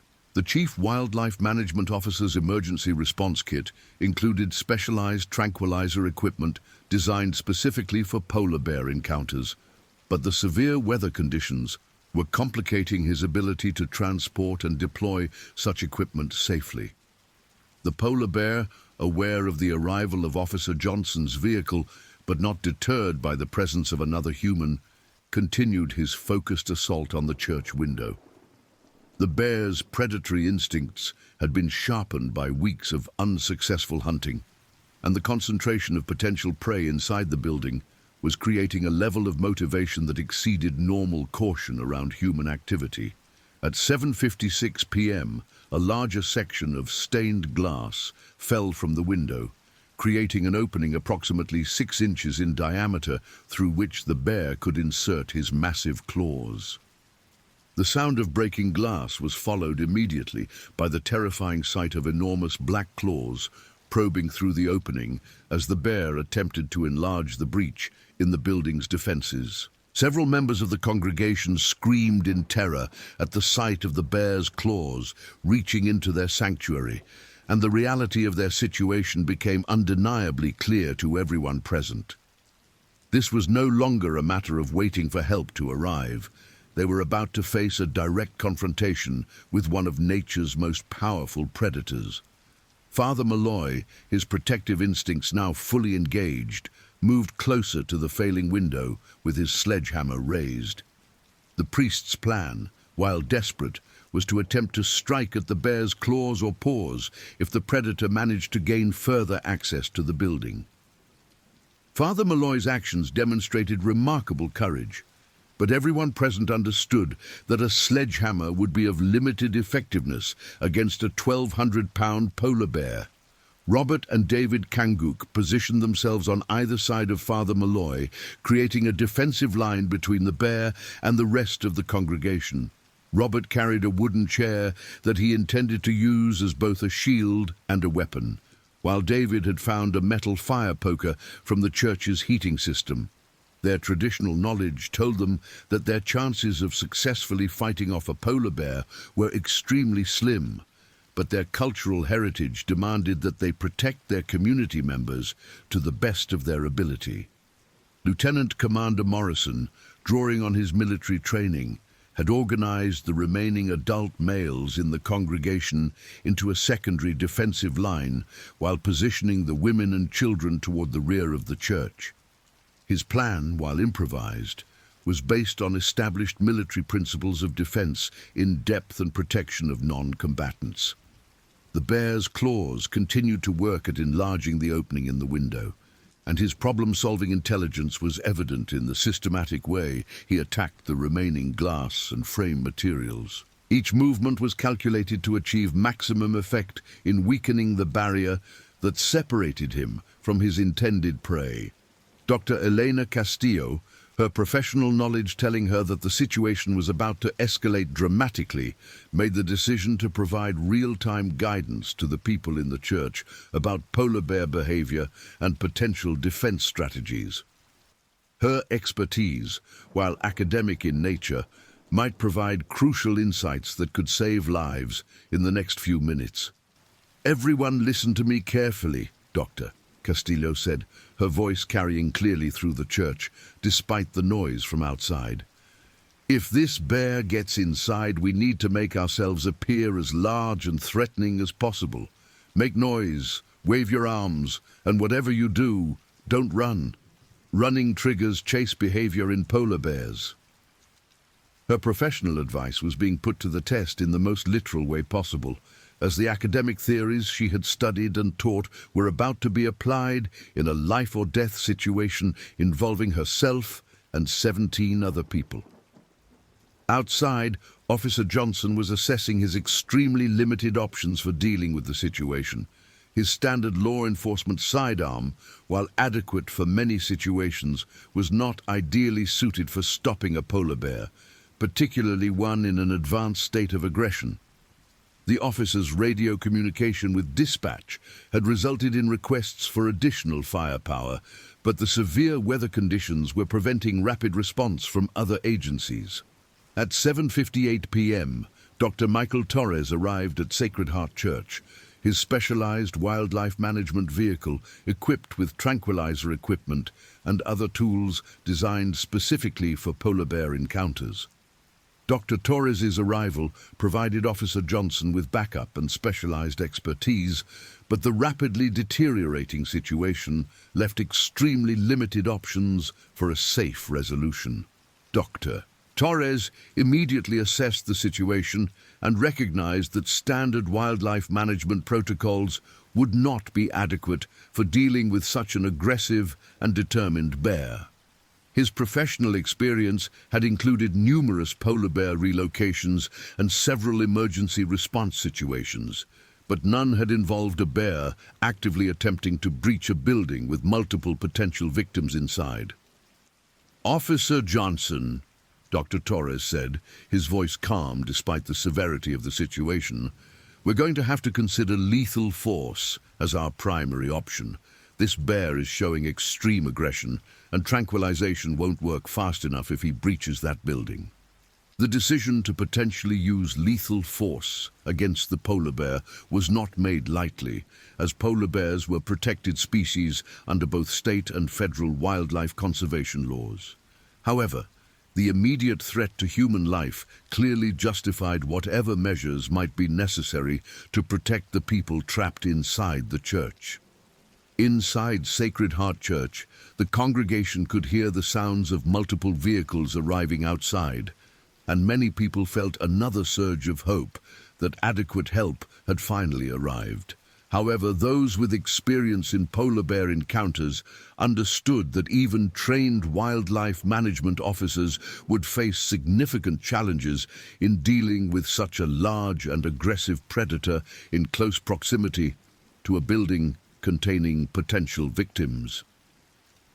At exactly 8 p.m., the polar bear achieved a major breakthrough in his assault on the church window. A large section of the remaining glass gave way under his continued attacks, creating an opening approximately 18 inches in diameter, large enough for the bear to insert his massive head and shoulders into the building. The sight of the enormous polar bear head pushing through the window opening sent waves of terror through the congregation, and several people screamed in fear and horror. The bear's small, dark eyes, perfectly adapted for Arctic conditions, but appearing almost alien in the warm light of the church interior, scanned the interior of the building as his acute senses took in the sight and scent of 18 potential prey animals gathered in the confined space. Father Malloy, positioned directly in front of the breached window, found himself face to face with the massive predator at a distance of less than 3 feet. The priest's courage in that moment was later cited by survivors as extraordinary, as he raised his sledgehammer and prepared to defend his congregation against impossible odds. "Get back!" Father Malloy shouted to his congregation, his voice carrying clearly despite his own terror. "Everyone get to the back of the church." The bear's response to Father Malloy's shout was immediate and terrifying. The predator's lips pulled back in a snarl that revealed massive canine teeth designed for tearing flesh, and a low, growling sound emanated from his throat that seemed to vibrate through the entire building. The bear's head pushed further through the opening as he attempted to squeeze his massive shoulders through the breach he had created. Robert Kanguk, drawing on generations of traditional knowledge about polar bear behavior, recognized that the bear was fully committed to gaining access to the building and that retreat was no longer an option. His weathered face showed grim determination as he positioned himself beside Father Malloy, ready to make what might be a final stand in defense of his community. "Father, when I give the word, we hit him together," Robert said, his voice calm despite the desperate nature of their situation. "Aim for the nose if you can. It's the most sensitive area." The coordination between the Irish-American priest and the Inupiat hunter represented a moment of cultural unity in the face of mortal danger, as two men from vastly different backgrounds prepared to risk their lives for the protection of their shared community. The bear continued to force his way through the window opening, his powerful shoulders and front legs working to enlarge the breach that would allow him full access to the interior of the church. The wooden frame around the window was splintering and cracking under the tremendous pressure, and it was clear that the bear would soon be able to force his entire massive body through the opening. Outside, Dr. Torres and Officer Johnson were making their final preparations for what would have to be an extremely dangerous intervention. The proximity of the bear to the building containing potential victims meant that any use of firearms would have to be precisely aimed to avoid the risk of bullets penetrating the church walls and injuring the people inside. At 8:02 p.m., the polar bear succeeded in forcing his head and front shoulders completely through the window opening, bringing his massive claws within striking distance of the people inside the church. The sight of the enormous predator partially inside their sanctuary sent several members of the congregation into panic, and the sounds of screaming and crying filled the small building. Father Malloy, demonstrating courage that would later be remembered as heroic, swung his sledgehammer at the bear's massive head. The blow connected with the side of the bear's skull, producing a loud thud, but having minimal apparent effect on the determined predator. The bear's response was swift and violent as he swung one of his massive paws at the priest. The bear's claws, each several inches long and sharp enough to tear through flesh and bone, caught Father Malloy across the chest and shoulder, sending the priest flying backward into the front pews. The impact was tremendous, and Father Malloy's cries of pain were clearly audible throughout the church as he crashed into the wooden benches. Robert Kanguk, seeing Father Malloy struck down by the bear, immediately attacked the predator with his wooden chair. The experienced hunter's blow was well aimed and forceful, striking the bear across the muzzle, but the effect was minimal compared to the animal's massive size and determination. The bear's retaliation was swift, as he turned his attention to Robert and swung his other massive paw at the Inupiat man. The bear's claws raked across Robert's left arm and shoulder, tearing through his winter clothing and leaving deep gashes in his flesh. Robert's cry of pain was followed immediately by the sound of his son David shouting in anger and fear as he witnessed his father being mauled by the enormous predator. David Kanguk, armed with the metal fire poker he had retrieved earlier, launched himself at the polar bear with the fury of a man defending his father and community. His attack was brave, but ultimately futile, as the fire poker, while solid, was inadequate against such a massive and powerful adversary. The bear's response was devastating, as he caught David with a backhanded swipe that sent the young man crashing into the church wall with tremendous force. The sight of three men being mauled by the polar bear sent the congregation into complete terror, and the sounds of screaming, crying, and panicked prayers filled the church. Lieutenant Commander Morrison, despite his military training and personal courage, found himself facing an adversary that exceeded any threat he had encountered in his professional career. Dr. Elena Castillo, her scientific training warring with her human terror, attempted to provide guidance to the panicking congregation, even as she watched the bear continue his assault. Her professional knowledge told her that the bear's behavior was escalating beyond normal predatory patterns into a feeding frenzy that would be extremely difficult to interrupt.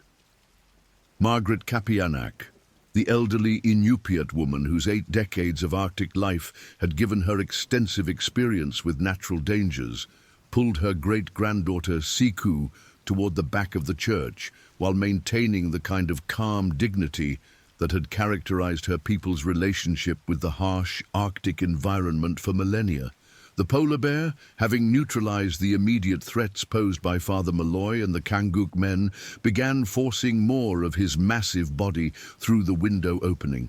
His powerful hindquarters and legs were still outside the building, but his head, shoulders and front legs were now fully inside the church sanctuary, bringing him within striking distance of the terrified congregation. Outside, Dr. Torres and Officer Johnson realized that they could no longer wait for an ideal opportunity to intervene safely. The sounds coming from inside the church made it clear that people were being seriously injured, and immediate action was necessary despite the risks involved.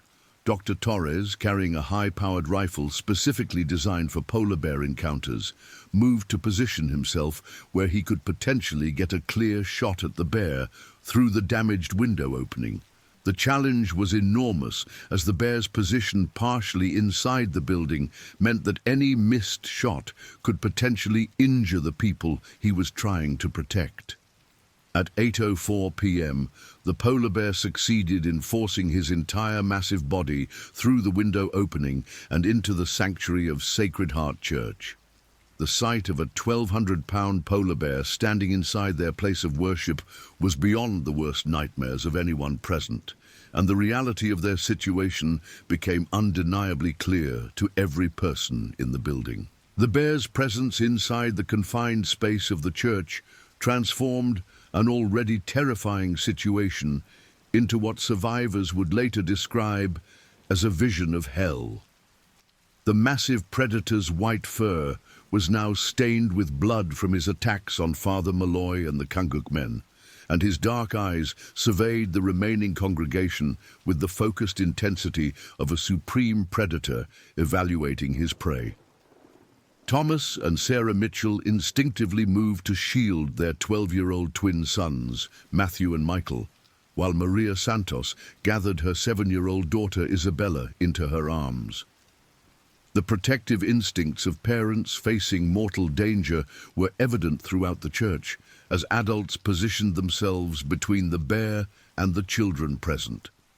Dr. William Harper, the retired Arctic Studies professor, found himself applying his academic knowledge of polar bear behavior to the most practical situation imaginable.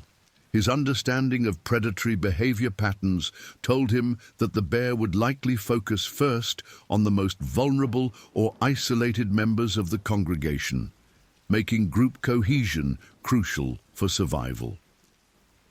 Lieutenant Commander Morrison, his military training now fully engaged, began attempting to coordinate the remaining adults in the congregation into some semblance of organized defense. His voice, trained to carry authority in crisis situations, cut through the panic and terror that filled the church. "Everyone stay together," Morrison shouted. "Make noise, wave your arms, and don't let anyone get isolated." The bear's response to Morrison's shouts was immediate attention, as the predator's acute hearing focused on the source of the loud sounds.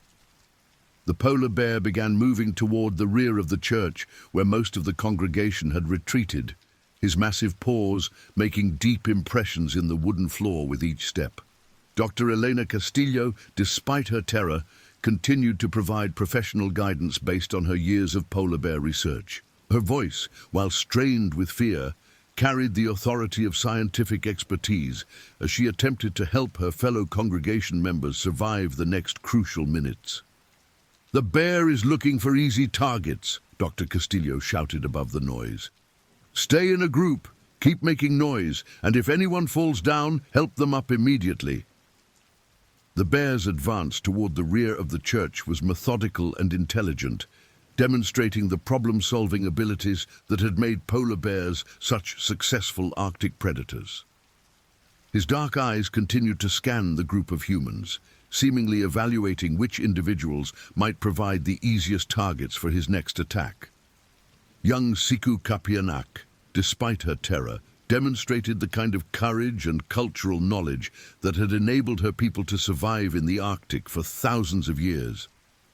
The 16-year-old began singing traditional Inupiat songs that her great-grandmother had taught her, believing that the familiar sounds might help calm both the bear and the frightened people around her. Margaret Kapianak, recognizing her great-granddaughter's wisdom in drawing on traditional knowledge, joined her voice to Siku's, creating a sound that connected them to generations of their ancestors who had faced similar dangers in the harsh Arctic environment. The traditional songs, while unlikely to deter a polar bear, provided a sense of cultural identity and spiritual strength that helped some members of the congregation maintain their composure.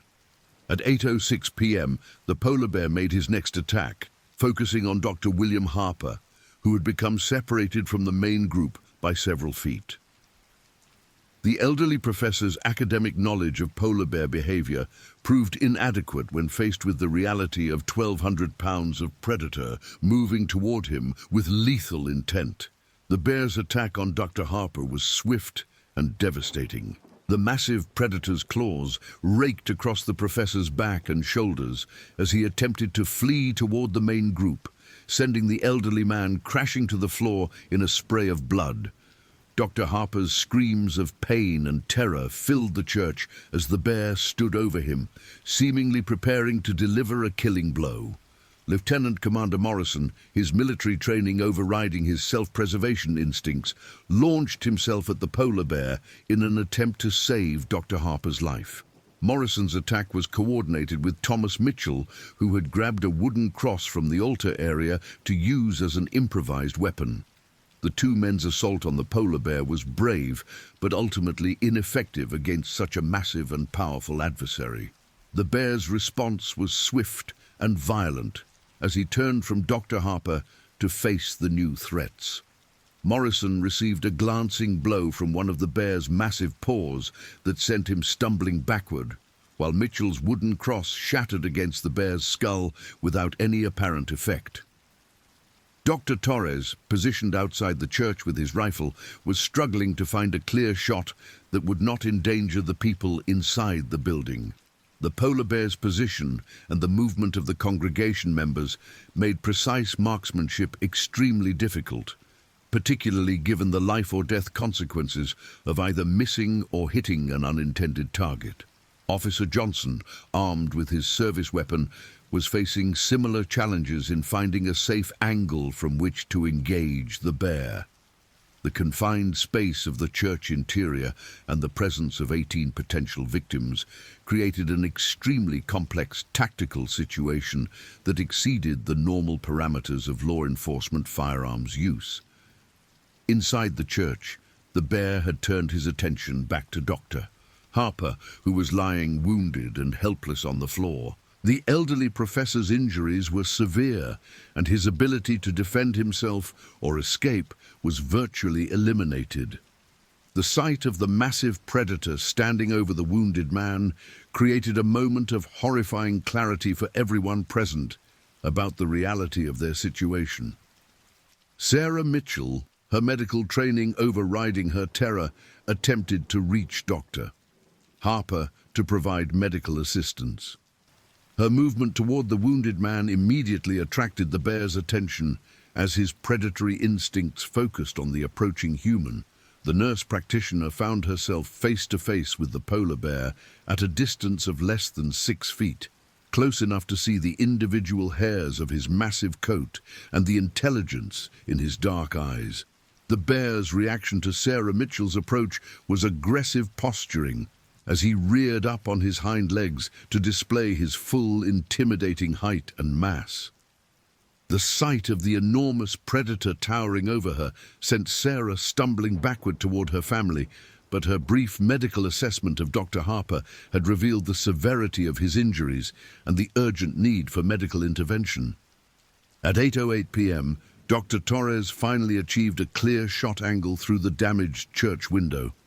The wildlife management officer's rifle was loaded with specially designed ammunition intended to provide maximum stopping power against large Arctic predators, but even such specialized weaponry required precise shot placement to be immediately effective against a polar bear. Dr. Torres's first shot struck the polar bear in the shoulder, producing a tremendous roar of pain and rage from the wounded predator. The bear's response to being shot was immediate and terrifying, as his aggressive behavior escalated to levels that exceeded even what the congregation had already witnessed. The wounded bear began attacking everything within reach, turning the church sanctuary into a scene of absolute chaos and terror. The sound of Dr. Torres's rifle shot was followed immediately by Officer Johnson's service weapon, as both law enforcement officers engaged the bear simultaneously. Johnson's shots, while accurate, were fired from a less powerful weapon and had limited effect on such a massive and determined adversary. Inside the church, the wounded and enraged polar bear began what survivors would later describe as a rampage that defied description. The bear's pain and fury were directed at everything and everyone within the confined space of the sanctuary, as he lashed out with claws and teeth at furniture, walls, and people with equal violence. Maria Santos, clutching her 7-year-old daughter Isabella, found herself directly in the bear's path as he moved erratically through the church. The schoolteacher's maternal instincts overrode her terror as she attempted to shield her child from the massive predator, but the bear's claws caught her across the back and left arm, sending both mother and daughter tumbling into a heap of broken pew fragments. Isabella Santos's screams of terror and pain as she witnessed her mother being mauled provided one of the most heartbreaking sounds in a situation already filled with human suffering. The 7-year-old's cries seemed to penetrate even the bear's predatory rage as the massive animal paused momentarily in his rampage to focus on the source of the high-pitched sounds. Margaret Kapianak, demonstrating the kind of selfless courage that had characterized her people's relationship with dangerous Arctic wildlife for generations, moved to position herself between the wounded polar bear and young Isabella Santos. The 84-year-old Inupiat elder's weathered face showed no fear as she faced the massive predator, drawing on 8 decades of experience with the realities of Arctic survival. The bear's attention was drawn to Margaret's movement, and his dark eyes focused on the elderly woman with the kind of predatory intensity that indicated an imminent attack. Margaret began speaking in Inupiaq, using traditional words and phrases that her ancestors had employed when encountering polar bears in the wild. Whether the bear understood or responded to these traditional vocalizations was unclear, but Margaret's calm demeanor seemed to have a momentarily stabilizing effect on the chaotic situation. Dr. Torres's second rifle shot struck the polar bear in the chest, closer to vital organs, but still not immediately incapacitating such a massive and determined animal. The bear's roar of pain and rage following the second shot was even more terrifying than his response to the first, and his movements became increasingly erratic and unpredictable. Young Siku Kapianak, seeing her great-grandmother facing the wounded bear, demonstrated courage beyond her 16 years by moving to stand beside Margaret. The teenager's action represented a continuation of the cultural traditions that had enabled her people to coexist with polar bears for thousands of years, even in situations of mortal danger. At 8:10 p.m., the polar bear made what would be his final aggressive move, lunging toward Margaret and Siku Kapianak with his remaining strength. The massive predator's attack was intercepted by Dr. Torres's third rifle shot, which struck the bear in the head and finally provided the stopping power necessary to end the threat to human life. The polar bear's massive body collapsed to the floor of Sacred Heart Church with a tremendous crash that shook the entire building. The sudden silence that followed the bear's death was almost as shocking as the violence that had preceded it, as the congregation struggled to comprehend that their ordeal had finally ended. The immediate aftermath of the polar bear attack was characterized by a mixture of relief, grief, and shock that left most of the survivors temporarily unable to process what they had experienced.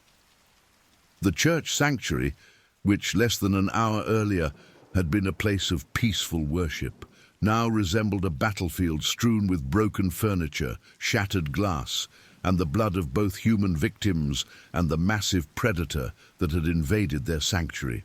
Father Malloy, despite his serious injuries from the bear's initial attack, attempted to provide spiritual comfort to his traumatized congregation.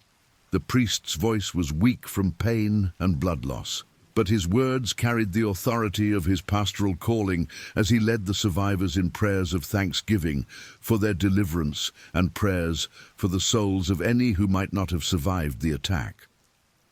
Dr. Elena Castillo, her scientific training now focused on immediate survival needs, began coordinating with Sarah Mitchell to provide medical assessment and treatment for the injured.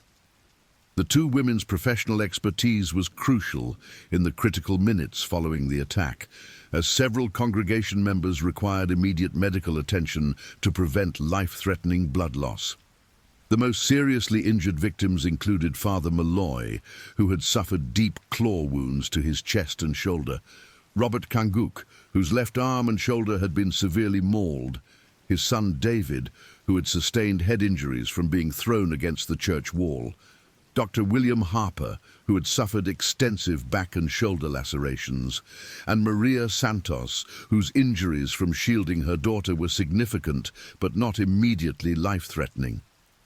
Outside, Dr. Torres and Officer Johnson immediately contacted emergency medical services and began coordinating the evacuation of the wounded to Samuel Simmons Memorial Hospital. The severe weather conditions that had complicated their response to the emergency were now complicating the medical evacuation, but the urgency of the situation demanded immediate action despite the challenging Arctic conditions. At 8:15 p.m., the first ambulance arrived at Sacred Heart Church. Its crew prepared for multiple trauma victims, but shocked by the extent of the carnage they encountered inside the building. The emergency medical technicians, led by Patricia Williams, a veteran EMT with 15 years of experience in Arctic emergency medicine, immediately began triaging the wounded according to the severity of their injuries. The medical evacuation process was complicated by the need to remove the massive polar bear carcass from the church interior before stretchers could be maneuvered effectively through the building. Dr. Torres and several volunteer firefighters who had arrived on scene worked to clear a path for the medical personnel, while also documenting the scene for the official investigation that would inevitably follow. Father Malloy, despite his injuries and the traumatic nature of his experience, insisted on remaining conscious and alert during his medical evacuation so that he could continue providing spiritual support to his congregation members. The priest's dedication to his pastoral duties, even in the face of serious injury, provided inspiration and comfort to many of the survivors who witnessed his courage. Margaret Kapianak, who had escaped physical injury despite her confrontation with the bear, remained at the church to provide traditional cultural support to the other Inupiat members of the congregation. Her presence and wisdom were particularly important for young Siku, who had demonstrated remarkable courage during the attack, but was now experiencing the delayed psychological effects of the trauma. By 8:45 p.m., all of the seriously injured victims had been transported to Samuel Simmons Memorial Hospital, where Dr. Amanda Chen, the hospital's chief of emergency medicine had assembled a trauma team to provide immediate surgical intervention for the most critical cases. The hospital's resources were stretched to their limits by the number and severity of the injuries, but the medical staff's experience with trauma cases related to Arctic wildlife encounters proved crucial in providing effective treatment. The news of the polar bear attack at Sacred Heart Church spread rapidly through Utqiagvik's close-knit community as word of the unprecedented incident reached family members, friends, and community leaders. The attack represented one of the most serious wildlife encounters in the community's recent history, and the psychological impact extended far beyond the 18 people who had been present in the church. Mayor Fanny Suvlu, who had been attending a borough meeting when the emergency began, arrived at the hospital to coordinate the community's response to the crisis. Her leadership during the immediate aftermath of the attack was instrumental in ensuring that affected families received appropriate support and that communication with outside agencies proceeded smoothly. Dr. Torres, as the borough's chief wildlife management officer, began the complex process of documenting and investigating the circumstances that had led to such an unprecedented attack. His preliminary assessment suggested that the bear's behavior had been driven by extreme hunger and desperation, possibly related to delayed sea ice formation and limited hunting opportunities. The investigation would eventually involve state and federal wildlife agencies, as polar bear attacks on humans were relatively rare and always subject to intensive analysis. The psychological trauma experienced by the survivors of the attack would prove to be as significant as the physical injuries in many cases. Dr. Rachel Kim, a psychologist specializing in trauma counseling who was flown in from Anchorage, began working with the survivors to address the immediate psychological effects of their ordeal and to establish long-term support systems for their recovery. Young Isabella Santos, who had witnessed her mother being mauled by the polar bear, required particularly intensive psychological support to help her process the traumatic experience. The 7-year-old's recovery would involve not only medical treatment for her physical injuries, but also extensive counseling to address the emotional trauma of witnessing such violence at such a young age. The twins, Matthew and Michael Morrison, who had watched their father attempt to fight off the polar bear, also required specialized psychological support to help them understand and cope with what they had experienced. Their father, Lieutenant Commander Morrison, balanced his own recovery from minor injuries with his concern for his son's emotional well-being and his wife's struggles with survivor guilt. The attack also had profound effects on the broader Utqiagvik community, as residents grappled with questions about human-wildlife interaction, climate change impacts on Arctic ecosystems, and the safety of community activities during the long polar night. Community meetings were organized to address these concerns and to develop improved protocols for preventing and responding to similar incidents in the future. Religious leaders from various denominations in the community came together to provide spiritual support for the survivors and their families, recognizing that the attack had challenged fundamental assumptions about safety and divine protection that were central to many people's faith.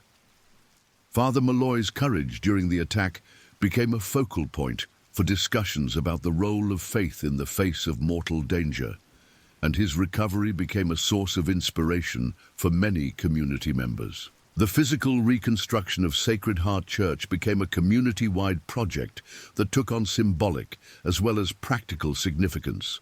The damaged stained glass windows were replaced with new panels that incorporated traditional Inupiat designs alongside Christian imagery, representing the multicultural nature of the congregation and the community's resilience in the face of tragedy. 3 months after the attack, a memorial service was held to commemorate the event and to celebrate the survival of the 18 people who had been present in the church that night. The service, attended by hundreds of community members and visitors from across Alaska, featured traditional Inupiat drumming and dancing alongside Christian prayers and hymns, creating a unique blend of cultural expressions that reflected the diverse nature of the Arctic community. The polar bear attack at Sacred Heart Church on November 19, 2024, would be remembered as one of the most dramatic human-wildlife encounters in Alaska's recent history. The incident highlighted the increasing challenges faced by Arctic communities as climate change continued to alter traditional ecosystems and wildlife behavior patterns. It also demonstrated the remarkable resilience and courage of people who choose to make their lives in one of Earth's most challenging environments. For the survivors of the attack, the experience created bonds that would last for the rest of their lives, as they had faced mortal danger together and emerged with a profound appreciation for both the fragility and the strength of human existence in the Arctic. Their story became part of the larger narrative of human adaptation to extreme environments and the ongoing relationship between indigenous peoples and the wildlife with whom they share the polar regions. The investigation into the circumstances surrounding the attack revealed important insights into polar bear behavior under stress conditions and contributed to improved wildlife management protocols for Arctic communities. Dr. Torres's comprehensive analysis of the incident became a landmark study in human-wildlife conflict resolution and was widely cited in academic and professional literature on Arctic wildlife management. Father Malloy's recovery from his injuries took nearly 6 months, but his return to the pulpit at Sacred Heart Church was marked by a renewed sense of purpose and a deeper appreciation for the courage and faith of his congregation. His homilies often drew on the lessons learned during the attack, emphasizing themes of courage, community support, and the unpredictable nature of life in the Arctic. The Kanguk family's recovery was complicated by Robert's permanent nerve damage in his left arm, which ended his career as a traditional hunter. However, Robert's knowledge and experience made him a valuable advisor to the community's wildlife management program, and he began working with Dr. Torres to develop improved early warning systems for polar bear encounters. Margaret Kapianak lived for 3 more years after the attack, becoming something of a local legend for her courage in facing down the polar bear. Her great-granddaughter Siku went on to attend college in Fairbanks, where she studied wildlife biology with the goal of returning to Utqiagvik to contribute to the community's ongoing efforts to balance human safety with wildlife conservation. The attack at Sacred Heart Church ultimately became a catalyst for positive changes in the community's approach to wildlife management, emergency response, and cultural preservation. While the traumatic nature of the incident could never be forgotten by those who experienced it, the community's response demonstrated the resilience and adaptability that had enabled Arctic peoples to thrive in one of the world's most challenging environments for thousands of years. The story of November 19, 2024 would be passed down through generations of Utqiagvik residents as a reminder of both the dangers and the remarkable strength that characterize life at the top of the world. It stands as a testament to the courage of ordinary people facing extraordinary circumstances and the power of community support in overcoming even the most traumatic experiences. The next stories. September 5, 2024, bear destroys $400,000 plane at Montana Airfield. Pilot killed. The morning air at West Yellowstone Airport carried the crisp bite of early September, a herald of the autumn that would soon transform the greater Yellowstone ecosystem into a tapestry of gold and crimson. Charles Benjamin Whitmore stood beside his pristine 2019 Cessna TTX Model T240, its sleek composite fuselage gleaming under the pale dawn light that filtered through the thin Montana atmosphere at 6,644 feet above sea level.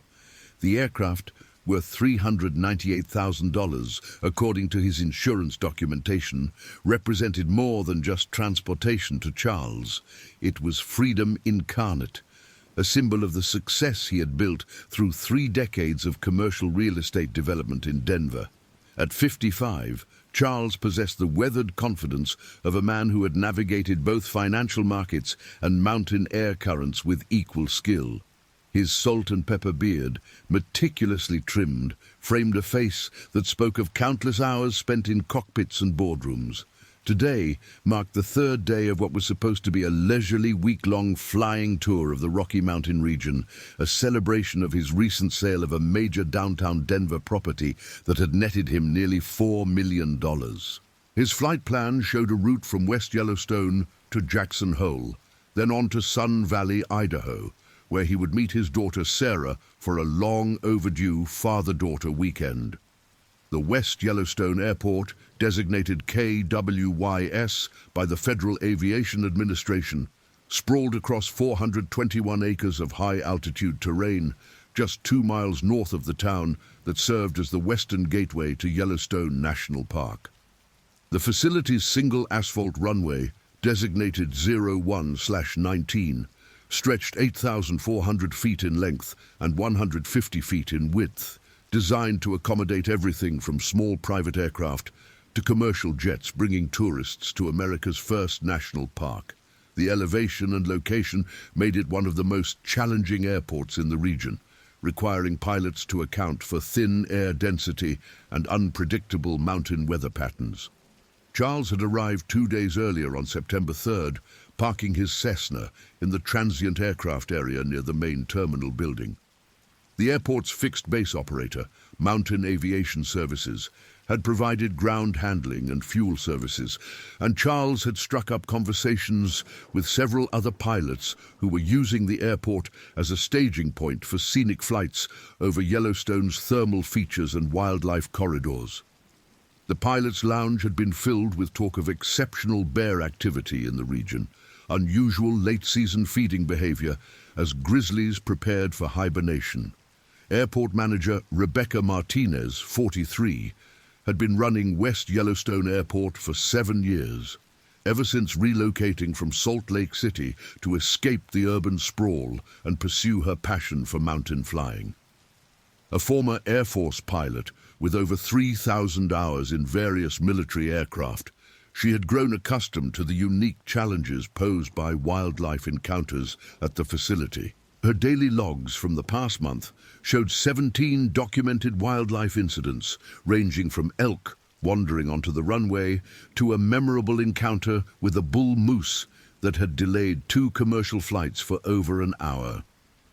The morning of September 5th began with Rebecca arriving at the Airport Operations Center at 5:30 a.m., 40 minutes before her usual schedule, compelled by reports from the overnight security patrol of unusual bear sign around the perimeter fencing. Gerald "Jerry" Thompson, the 60-year-old night security guard, had logged 3 separate incidents of bears testing the airport's wildlife exclusion fencing, including what appeared to be claw marks on the steel mesh near the fuel farm area. Jerry, a retired Montana Fish, Wildlife and Parks officer with 32 years of experience in bear country, understood that early September represented the most dangerous time for human-bear encounters. Hyperphagia, the biological imperative driving bears to consume up to 20,000 calories per day in preparation for winter denning, made the massive predators more aggressive, less predictable, and willing to venture into areas they would typically avoid. His incident reports, meticulously documented in the airport's wildlife log, painted a picture of increasing bear pressure on the facility's boundaries. "Rebecca, we've got a problem developing," Jerry had told the airport manager during the morning briefing at 6:15 a.m. His weathered hands, scarred from decades of handling wildlife, pointed to locations on the facility map where fresh sign had been discovered. 3 different bears, maybe 4, based on track size, the largest set of prints I've ever measured, 6 inches wide at the pad, maybe 6.5. That's a mature male grizzly, probably pushing 700 pounds. Dr. Jennifer Walsh, a wildlife biologist with the Interagency Grizzly Bear Study Team, had been monitoring radio-collared bears in the Greater Yellowstone ecosystem for 12 years. Her data showed that bear number 211, a massive male grizzly she'd been tracking since 2018, had been exhibiting increasingly erratic behavior patterns throughout late August and early September. The bear, estimated at 712 pounds, based on camera trap photographs and physical measurements, had been expelled from Yellowstone National Park twice in the past month for food conditioning behavior related to improperly stored human food. Bear number 211's radio collar had transmitted his last known location as 2.3 miles southwest of West Yellowstone Airport at 11:47 p.m. on September 4th.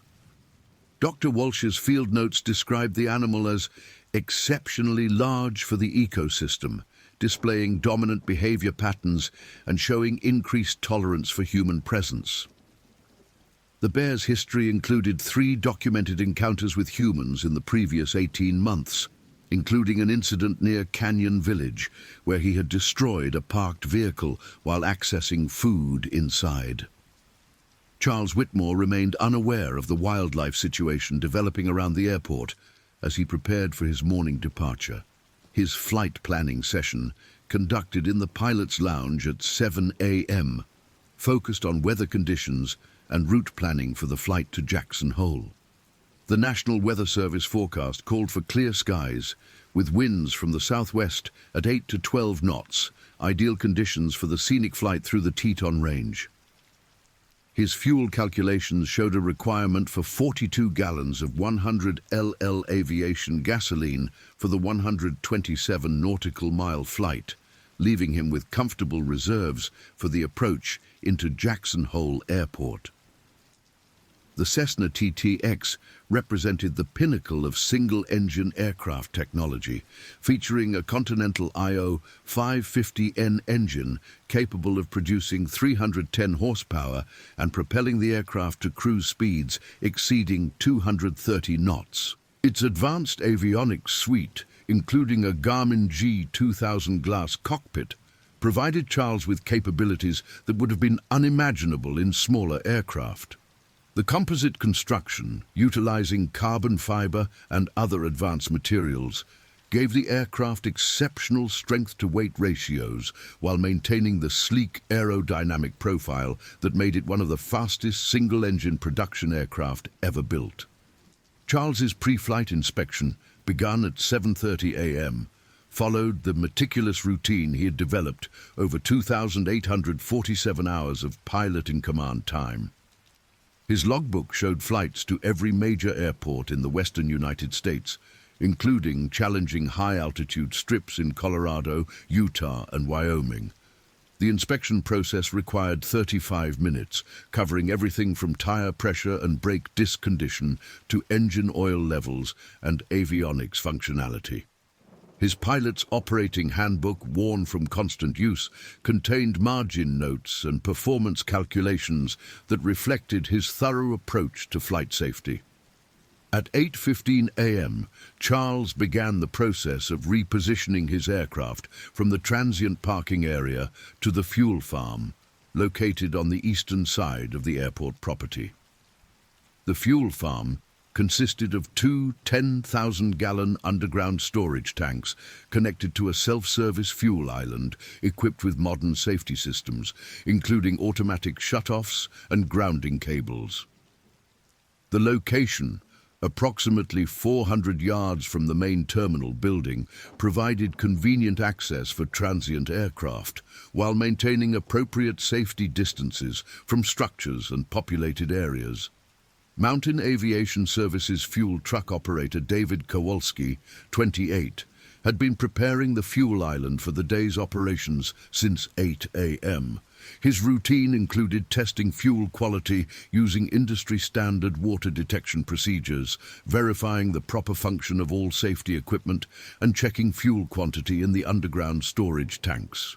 David's background included 4 years of experience in aircraft fuel operations and certification as an aircraft fuel system technician through the National Institute for Aviation Research.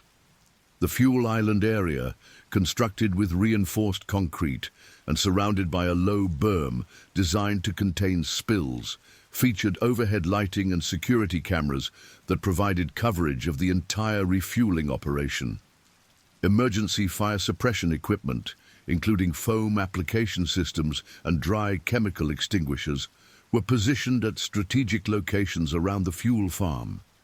Despite these safety measures, the relatively isolated location of the fuel island, separated from the main terminal and operations areas by nearly a quarter-mile of open ground, meant that activities in the area were not under constant direct observation.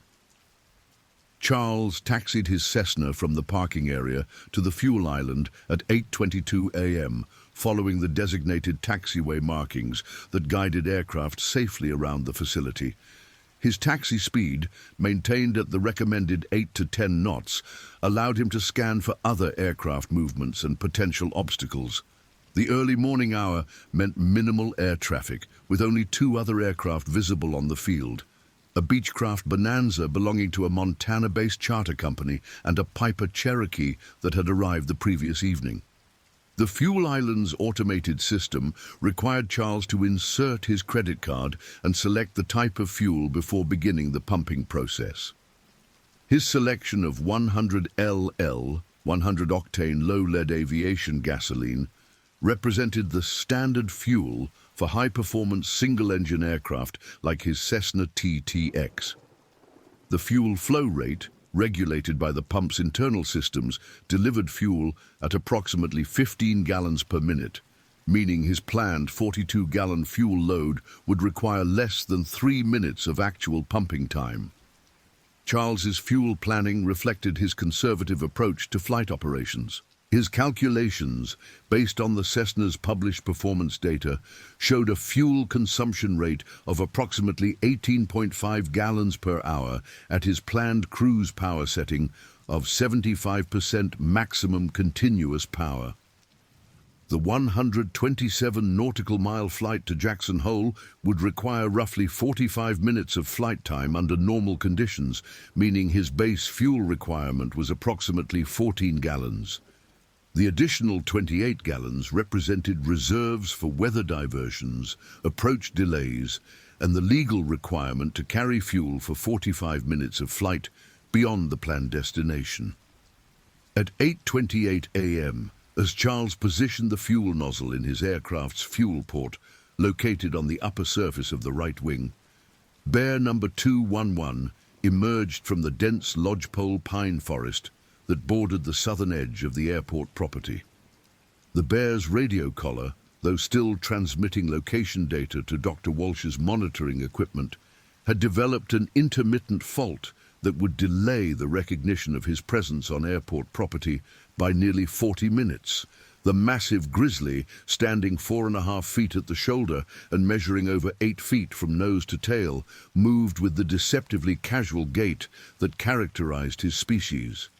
His autumn coat, thick with the guard hairs and dense underfur that would sustain him through winter denning, showed the silver-tipped coloration that gave grizzly bears their name.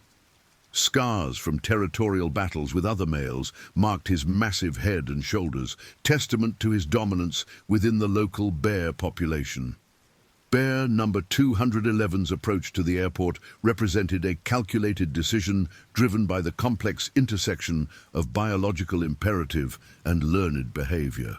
His exceptional size and dominant status allowed him to displace other bears from prime feeding areas, but also meant that he required more calories than smaller animals to maintain his body condition for winter survival. Recent conflicts with park rangers and wildlife management personnel had made him increasingly wary of human presence in his traditional feeding areas, forcing him to explore new territories. The bear's olfactory system, 40 times more sensitive than that of a human, had detected the scent signatures of aviation fuel, hydraulic fluids, and human presence from over a mile away. His brain, though small relative to his body size, possessed exceptional memory capabilities that allowed him to associate complex scent patterns with potential food sources or threats. Previous encounters with human-created structures and vehicles had taught him that these often contained or concealed food items, creating positive associations that overcame his natural wariness. Charles remained focused on the fueling process, unaware of the approaching predator. His position alongside the aircraft's wing required him to maintain visual contact with the fuel quantity indicators and flow rate displays on the pump control panel. The ambient noise from the fuel pump motor and the sound of fuel flowing into the aircraft's tanks masked the subtle sounds that might have alerted him to the bear's presence. At 8:31 a.m., Bear number 211 cleared the tree line and entered the open ground of the airport property. His movement pattern shifted from the relaxed walking gait he had maintained in the forest to a more purposeful ground-covering lope that brought him steadily closer to the fuel island. The bear's keen eyesight, capable of detecting movement at distances exceeding 300 yards, had locked onto Charles's position beside the aircraft. The fuel island security camera system, designed primarily to document fuel transactions and deter theft, captured the bear's approach in high-definition video that would later become crucial evidence for wildlife investigators and insurance adjusters. The timestamp on the footage showed 8:31:17 a.m. when the bear first appeared in the camera's field of view, moving at an estimated speed of 15 miles per hour across the open ground between the forest edge and the fuel island. David Kowalski, positioned inside the fuel farm's control building, approximately 100 yards from Charles's location, was conducting routine maintenance on backup pumping equipment when the bear entered the airport property. The building's windows, designed to provide visual oversight of fueling operations, offered a clear line of sight to the fuel island. However, David's attention was focused on equipment documentation, and he did not immediately notice the approaching threat. Charles completed the fuel pumping process at 8:32 a.m., having added 41.7 gallons of 100 LL fuel to his aircraft's tanks. His methodical approach to post-fueling procedures required him to replace the fuel cap, secure the wing root access panels, and return the fuel hose to its storage position on the pump island. These routine actions, performed thousands of times throughout his flying career, required approximately 90 seconds to complete properly. Bear number 211 had closed to within 75 yards of the fuel island when Charles began his post-fueling procedures. The bear's approach angle from the southwest positioned him directly in the path between Charles's aircraft and the nearest shelter, the fuel farm control building where David Kowalski was working. The predator's tactical positioning, whether intentional or coincidental, effectively cut off Charles's most direct escape route. The grizzly's behavior began to shift as he entered what wildlife biologists term the critical distance zone, the area within which a bear's predatory or defensive instincts become heightened. Bear number 211's gait changed from a loping run to a more deliberate stalking approach, his massive head lowered and his small dark eyes fixed on Charles's movements. The bear's body language, captured in excruciating detail by the security cameras, showed the classic indicators of a predator assessing potential prey. At 8:32:45 a.m., Charles first became aware of the bear's presence. His peripheral vision caught the movement of the massive animal as it approached from his left side, approximately 50 yards away. The initial moment of recognition, described later by trauma psychologists as the freeze response, lasted approximately 1.2 seconds, according to analysis of the security footage. During this critical interval, Charles's mind processed the impossible reality of encountering a grizzly bear in what should have been the safety of a controlled airport environment. Charles's first instinct was to seek shelter inside his aircraft, but the Cessna's doors, designed for aerodynamic efficiency rather than rapid entry, required specific manipulation of exterior and interior handles. The aircraft's position relative to the fuel island also meant that reaching the pilot's door would require him to move around the wing, potentially exposing him further to the approaching predator. His pilot training, though extensive in emergency procedures, had never addressed the scenario of wildlife encounters during ground operations. Bear number 211 detected Charles's sudden change in body language and accelerated his approach. The bear's understanding of prey behavior, developed through years of hunting elk, deer, and smaller animals, identified Charles's freeze response as an indicator of vulnerability. The predator's speed increased to approximately 25 miles per hour, well within the 35 miles per hour maximum sprint speed that adult grizzlies could maintain over short distances.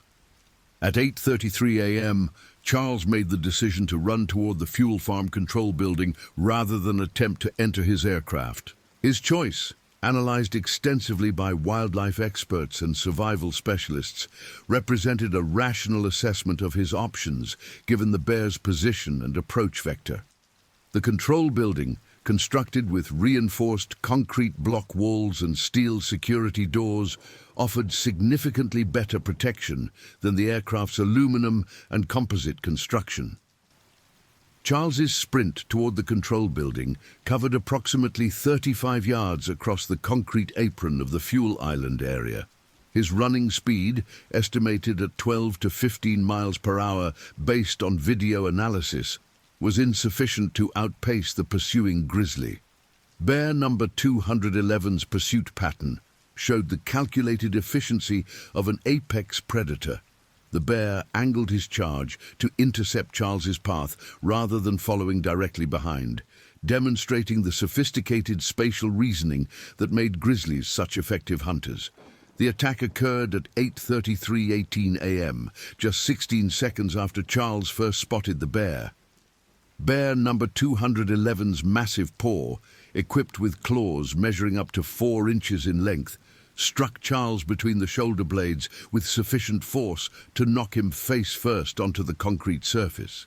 The impact, estimated by forensic analysts at over 400 pounds of force, drove the air from Charles's lungs and sent him sprawling approximately 6 feet from the point of initial contact. Charles's body protective equipment, a lightweight flight jacket and khaki slacks designed for comfort during air travel, provided no meaningful protection against the bear's claws.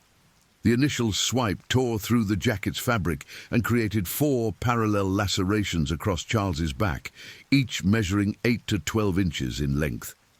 The wounds, though bloody and painful, did not immediately penetrate to vital organs due to the angle of the bear's attack and Charles's forward momentum. Bear number 211's follow-up attack focused on Charles's head and neck area, consistent with the killing behavior pattern grizzlies employed when hunting large prey. The bear's jaws, capable of generating bite pressure exceeding 1,200 pounds per square inch, clamped down on Charles's skull just above the left ear. The crushing pressure fractured the temporal bone and caused immediate unconsciousness, effectively ending Charles's ability to resist or attempt escape. David Kowalski witnessed the attack through the control building's reinforced windows and immediately activated the facility's emergency alert system at 8:33:22 a.m. The automated system simultaneously contacted the Gallatin County Sheriff's Department, the West Yellowstone Police Department, and the airport's operations center. David's emergency call, recorded by the dispatch system, captured his shocked description of the attack. "There's a huge grizzly bear attacking a pilot at the fuel island. The bear is on top of him. We need emergency response immediately." The bear's predatory behavior continued for approximately 90 seconds, during which bear number 211 inflicted multiple severe injuries to Charles's head, neck, and torso. The security camera footage, though difficult to watch, provided crucial documentation of the attack sequence for wildlife investigators. The bear's actions showed classic predatory behavior rather than defensive aggression. He did not retreat after the initial attack, but continued to inflict damage consistent with feeding behavior. At 8:34:50 a.m., bear number 211's attention shifted from Charles's motionless body to the nearby Cessna aircraft. The bear's investigation of the aircraft began with olfactory examination of the exterior surfaces, where traces of aviation fuel, hydraulic fluid, and human scent created a complex bouquet that triggered the animal's curiosity. Grizzly bears, despite their classification as carnivores, are actually omnivorous and opportunistic, investigating any potential food source with thorough persistence. The bear's exploration of the aircraft quickly escalated to destructive behavior as he attempted to access the interior spaces where scent indicated potential food sources. Bear number 211's claws, designed for digging and stripping bark from trees, proved devastatingly effective against the aircraft's composite construction. His initial attacks focused on the cabin doors, where hydraulic actuator fluid leaks had created scent signatures that the bear associated with potential caloric rewards. The Cessna's main entry door, secured with aircraft-grade locks and hinges, initially resisted the bear's attempts at forced entry. However, bear number 211's estimated 712-pound body weight, combined with the mechanical advantage provided by his massive claws, generated forces that exceeded the door's design specifications. At 8:36:15 a.m., the door frame failed with an audible crack that was recorded by the security system's audio pickups. Bear number 211's entry into the aircraft cabin triggered a feeding frenzy behavior pattern that wildlife biologists had observed in previous incidents involving human-created structures. The bear's investigation of the cabin interior focused on areas where food scents were strongest: the baggage compartment behind the rear seats, where Charles had stored a cooler containing snacks and beverages for his planned flight. The bear's destruction of the aircraft interior proceeded systematically, with particular attention to areas containing leather, fabric, and synthetic materials that might conceal food items. The cabin's luxury appointments, including leather seats, carpeted floors, and wood-grain instrument panel trim, were methodically shredded as the bear searched for caloric rewards. The aircraft's avionics systems, worth over $150,000 in sophisticated navigation and communication equipment, were destroyed as collateral damage during the bear's rampage through the cockpit area. At 8:38:30 a.m., bear number 211's claws penetrated the aircraft's fuel system while he was investigating the wing root areas where fuel lines connected to the main tanks. The puncture of a fuel line created a spray of 100 LL aviation gasoline that soaked the bear's fur and created a highly volatile situation in the confined space of the aircraft cabin. The fuel leak rate, estimated at approximately 2 gallons per minute, rapidly created dangerous concentrations of fuel vapor in and around the aircraft. The ignition source for the subsequent fire remained undetermined by investigators, though several possibilities were identified in the final incident report. The most likely cause was static electricity discharge from the bear's fur, which had accumulated electrical charge during his movement through the aircraft's synthetic interior materials. Aviation fuel's low flashpoint -40 degrees Fahrenheit meant that even minimal ignition energy could trigger explosive combustion in the vapor-rich environment. The explosion occurred at 8:39:17 a.m. with sufficient force to blow out all of the aircraft's windows and rupture additional fuel system components. Bear number 211, caught inside the cabin at the moment of ignition, was killed instantly by the blast overpressure and thermal effects. The subsequent fire, fed by approximately 35 gallons of remaining aviation fuel, created a pillar of black smoke that rose over 200 feet into the morning sky and was visible from the town of West Yellowstone. Rebecca Martinez received the emergency notification in the Airport Operations Center at 8:33:25 a.m. and immediately initiated the facility's Aircraft Rescue and Firefighting ARFF response protocol. The airport's single ARFF vehicle, a specialized truck carrying 1,500 gallons of water and foam concentrate, was staffed by volunteer firefighters from the West Yellowstone Fire Department under a mutual aid agreement with the Airport Authority. The response team, led by Fire Captain Mike Stevens, reached the Fuel Island area at 8:41:30 a.m., approximately 2 minutes after the aircraft explosion. The firefighting operation focused initially on containing the aviation fuel fire and preventing its spread to the underground storage tanks and pump island infrastructure. Captain Stevens's assessment of the scene revealed the catastrophic nature of the incident. Charles Whitmore's body lay approximately 20 feet from the burning aircraft wreckage, while the remains of Bear number 211 were visible among the twisted metal and composite debris inside the cabin area. Dr. Jennifer Walsh arrived at the accident scene at 9:15 a.m. after receiving notification that her radio-collared Bear had been involved in a fatal encounter. Her initial assessment of Bear number 211's remains, though complicated by fire damage, confirmed the animal's identity through examination of the radio collar and comparison with documented physical characteristics. Dr. Walsh's preliminary report noted that the bear's autumn body weight appeared consistent with her estimates, suggesting successful feeding behavior prior to the incident. Gallatin County Sheriff's Deputy Maria Santos began the law enforcement investigation at 9:22 a.m., coordinating with Montana Fish, Wildlife and Parks personnel and Federal Aviation Administration investigators who were en route from regional offices. The complex jurisdiction involving airport property, wildlife management and aviation regulations required careful documentation and coordination between multiple agencies with overlapping authority.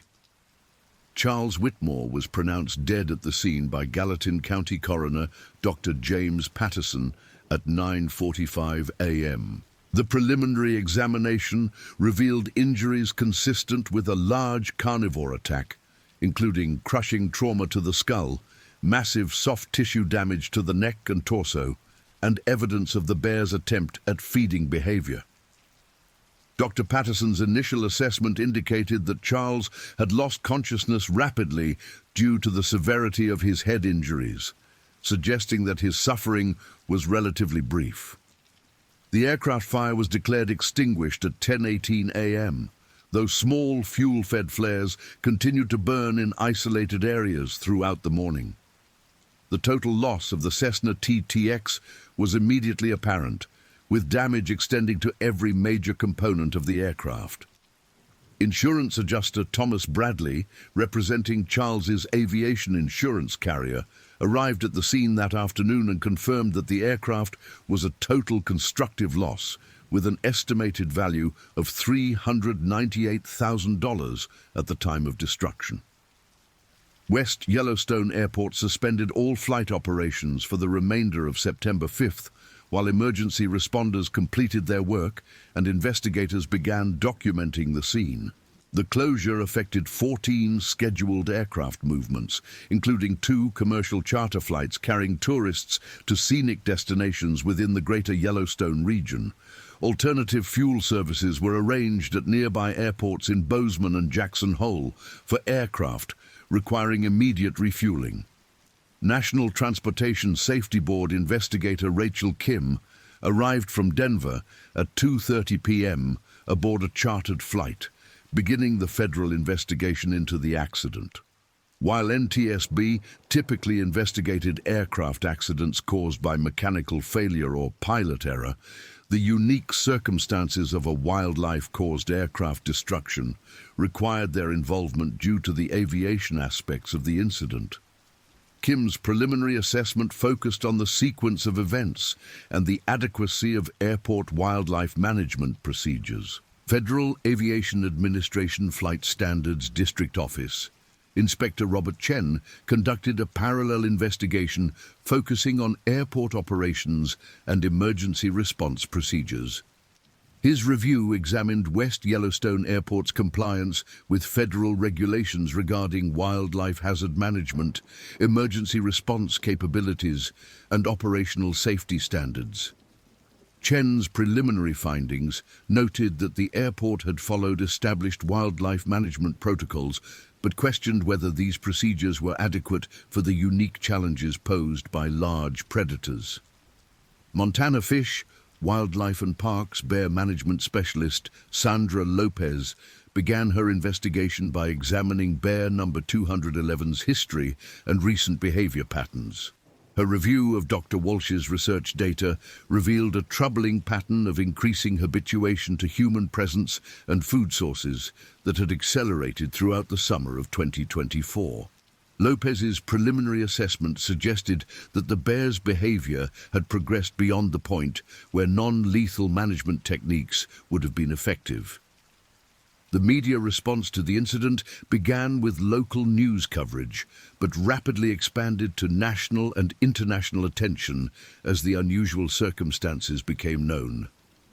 Cable news networks featured the story throughout the day, with aviation experts and wildlife biologists providing commentary on the unprecedented nature of a grizzly bear destroying an aircraft. Social media amplified the story with hashtags like #Bear vs Plane and #Yellowstone attack trending across multiple platforms. Charles Whitmore's family was notified of his death by Denver police officers at 11:30 a.m. Mountain Time.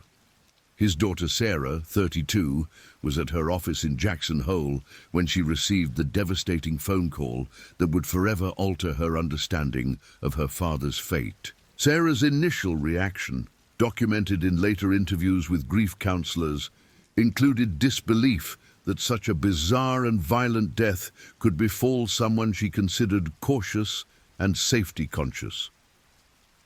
The Whitmore family's attorney, James Morrison, arrived in West Yellowstone that evening to begin coordinating with authorities and insurance representatives.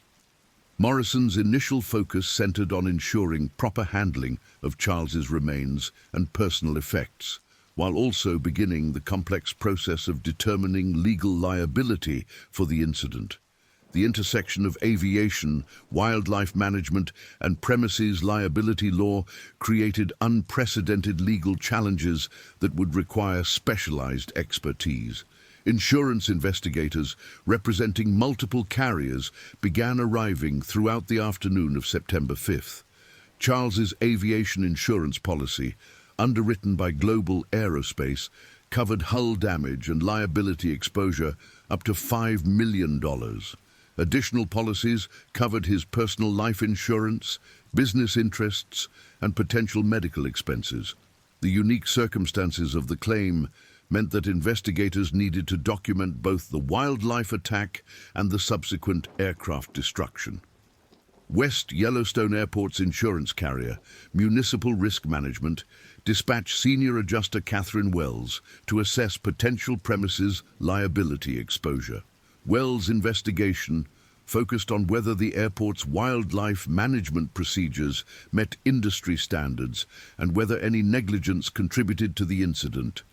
Her preliminary review of airport records showed compliance with federal wildlife management requirements, but noted concerns about the adequacy of monitoring procedures. Dr. Walsh's analysis of bear number 211's radio collar data revealed troubling patterns in the animal's movement and behavior during the weeks preceding the attack. The bear had been spending increasing amounts of time near human-developed areas, including campgrounds, residential areas, and transportation corridors. His GPS coordinates showed multiple approaches to West Yellowstone Airport during August 2024, suggesting that he had been investigating the facility for several weeks before the fatal encounter. The autopsy of bear number 211, conducted by veterinary pathologist Dr. Michael Rodriguez, revealed important information about the animal's condition and recent feeding history. The bear's body weight, estimated at 712 pounds, represented exceptional size for the Greater Yellowstone ecosystem. Stomach contents analysis showed recent consumption of human food items, including processed foods, that indicated the bear had been accessing garbage or improperly stored food sources. Charles Whitmore's autopsy, performed by Dr. Patterson on September 6th, documented the extent of injuries consistent with a large carnivore attack. The medical examiner's report described massive trauma to the head and neck region, with additional defensive wounds on the arms and hands, suggesting that Charles had attempted to protect himself during the initial moments of the attack. Toxicology testing confirmed that Charles had no alcohol or drugs in his system that might have impaired his judgment or reaction time. The investigation into airport security procedures revealed several areas where improvements could have potentially prevented or mitigated the incident. Security camera coverage, while adequate for documenting fuel transactions, had blind spots in areas where bears might approach undetected. The wildlife exclusion fencing, designed primarily to keep deer and elk off the runway, was not configured to exclude large predators like grizzly bears. Airport manager Rebecca Martinez faced intense scrutiny regarding the facility's wildlife management protocols and emergency response procedures. Her 14 years of airport management experience, including previous wildlife incidents, had not prepared her for the unique challenges posed by large predators. The incident prompted immediate reviews of wildlife management procedures at airports throughout bear country in the western United States. The Federal Aviation Administration initiated a comprehensive review of wildlife hazard management requirements at airports located in areas with large predator populations. The review examined whether existing regulations, developed primarily to address bird strikes and ungulate collisions, were adequate for addressing threats posed by large carnivores. The West Yellowstone incident became a case study for developing new guidelines and procedures. Dr. Walsh's research into human-bear conflicts gained renewed urgency following the airport incident. Her analysis of GPS collar data from multiple bears in the Greater Yellowstone ecosystem revealed increasing overlap between bear habitat and human infrastructure. The data suggested that traditional wildlife management approaches needed significant modification to address changing bear behavior patterns. The economic impact of the incident extended far beyond the direct losses of aircraft and human life. West Yellowstone Airport's closure, though brief, disrupted tourism activities during peak autumn season. Charter flight operators reported immediate booking cancellations as tourists became concerned about safety at regional airports.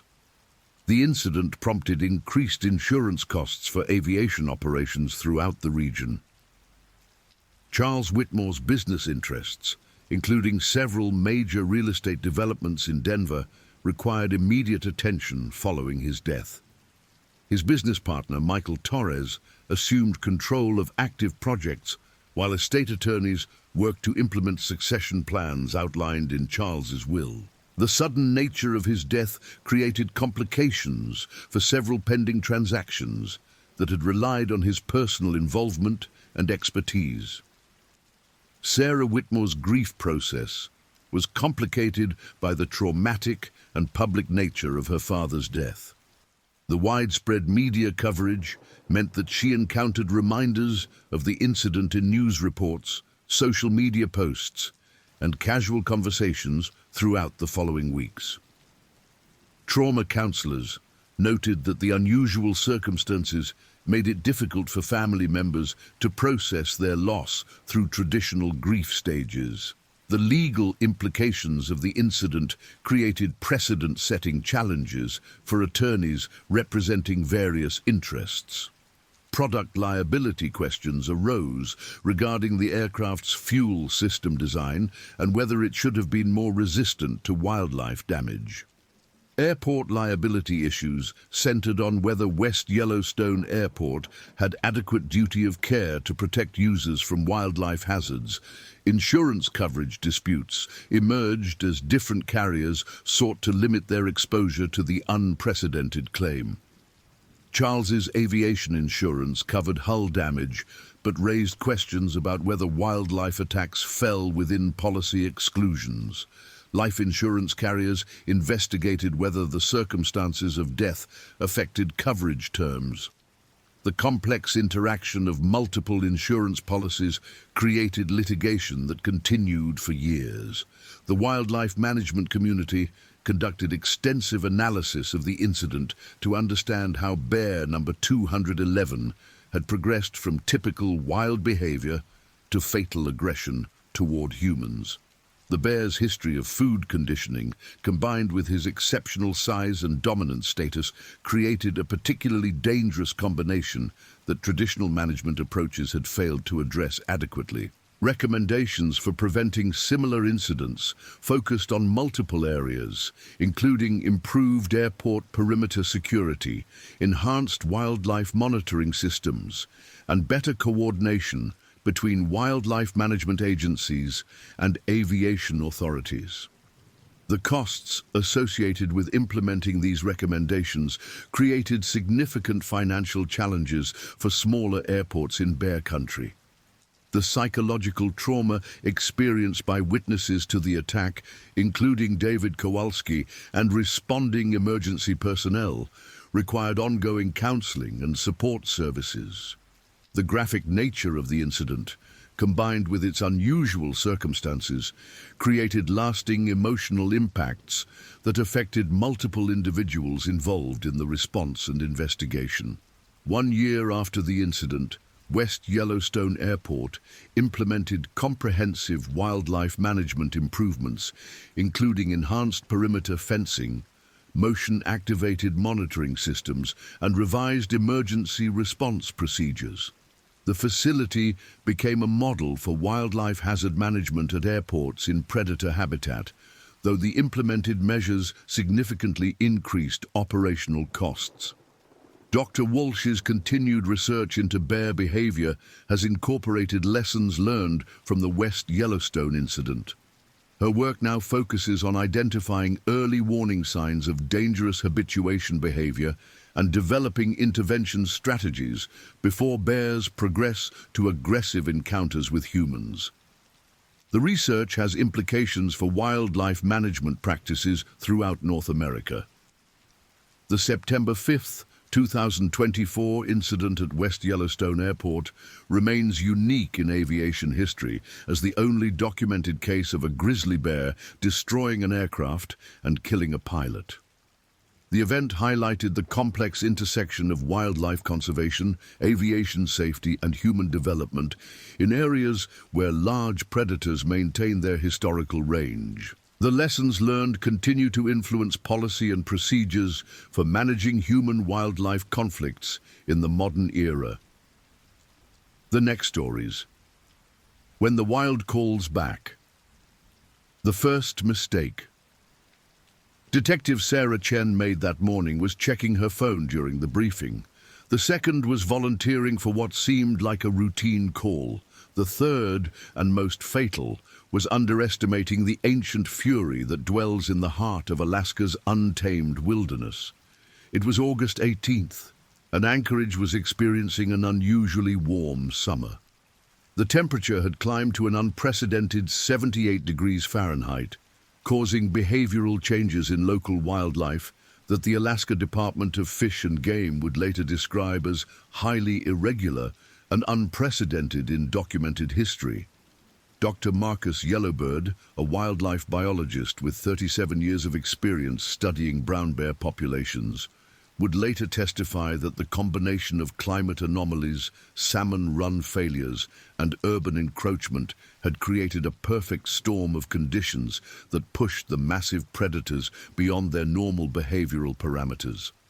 Sarah Chen had been with the Anchorage Police Department for 11 years, working her way up from patrol officer to detective in the Criminal Investigation Division.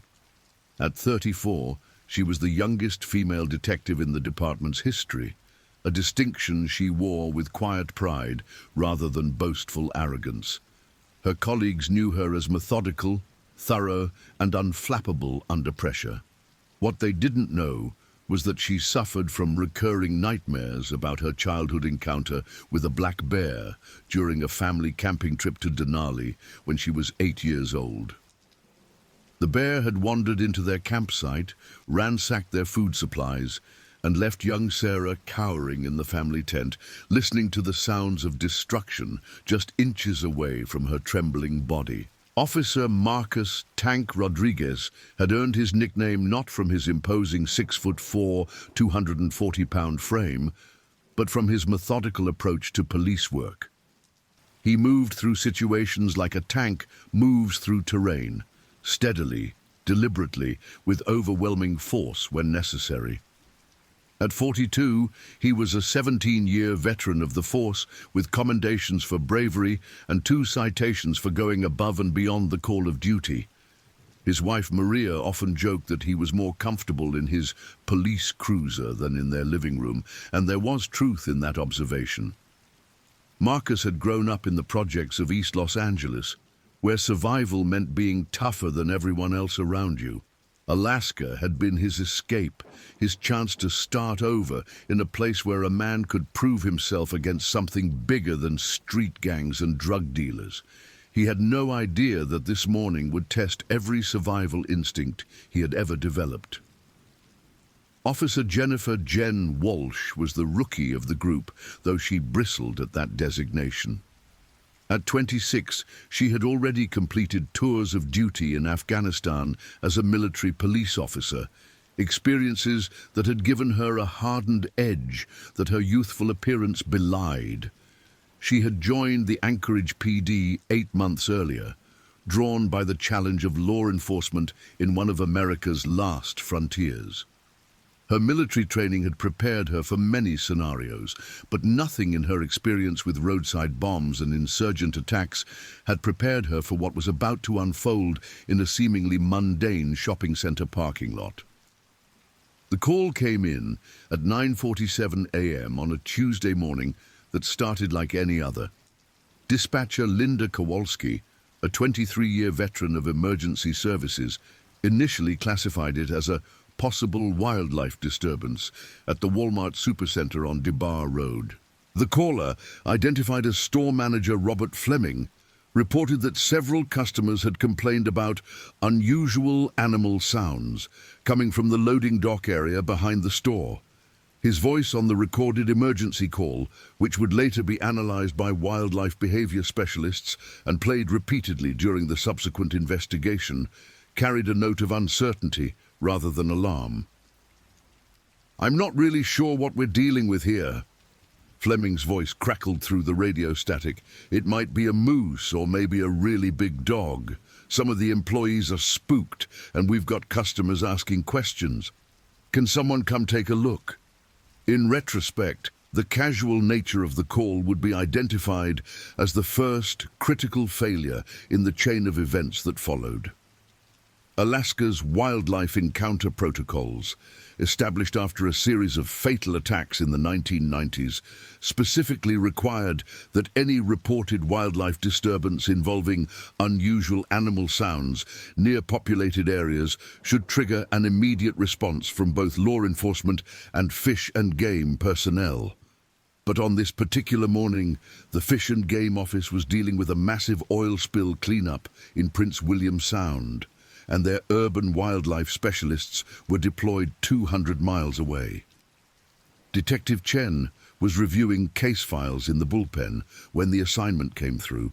She had been working on a string of break-ins in the hillside area, tedious work that involved comparing fingerprint reports and analyzing surveillance footage.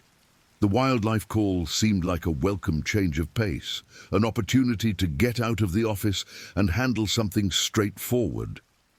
She grabbed her jacket and holster, signed out a department SUV, and was heading for the door when Sergeant William "Bill" Hendricks called out to her.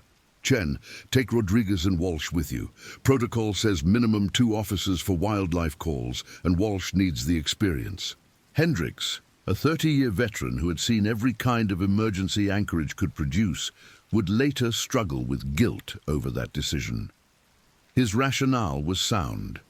Wildlife calls were excellent training opportunities for new officers, and Rodriguez's experience would provide a steady presence.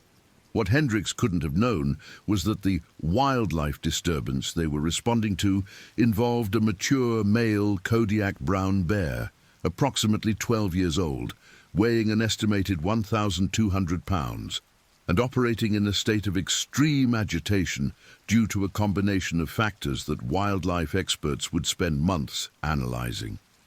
The Kodiak brown bear, later designated as bear number AK-2024-17 in Fish and Game records, had a story of his own. Born on Kodiak Island in 2012, he had been part of a research study conducted by the Alaska Department of Fish and Game in collaboration with the University of Alaska Fairbanks.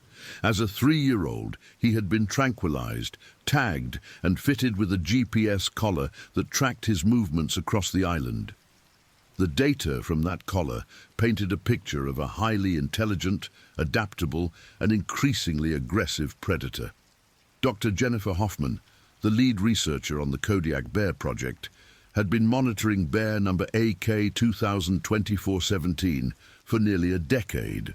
Her research notes, which would become crucial evidence in the investigation, documented a pattern of behavior that she had found both fascinating and concerning. Unlike typical brown bears, which tend to avoid human contact, Dushka AK-2024-17 showed increasing curiosity about human activities. He had been observed investigating fishing camps, approaching hiking trails, and even venturing into the outskirts of Kodiak town on multiple occasions.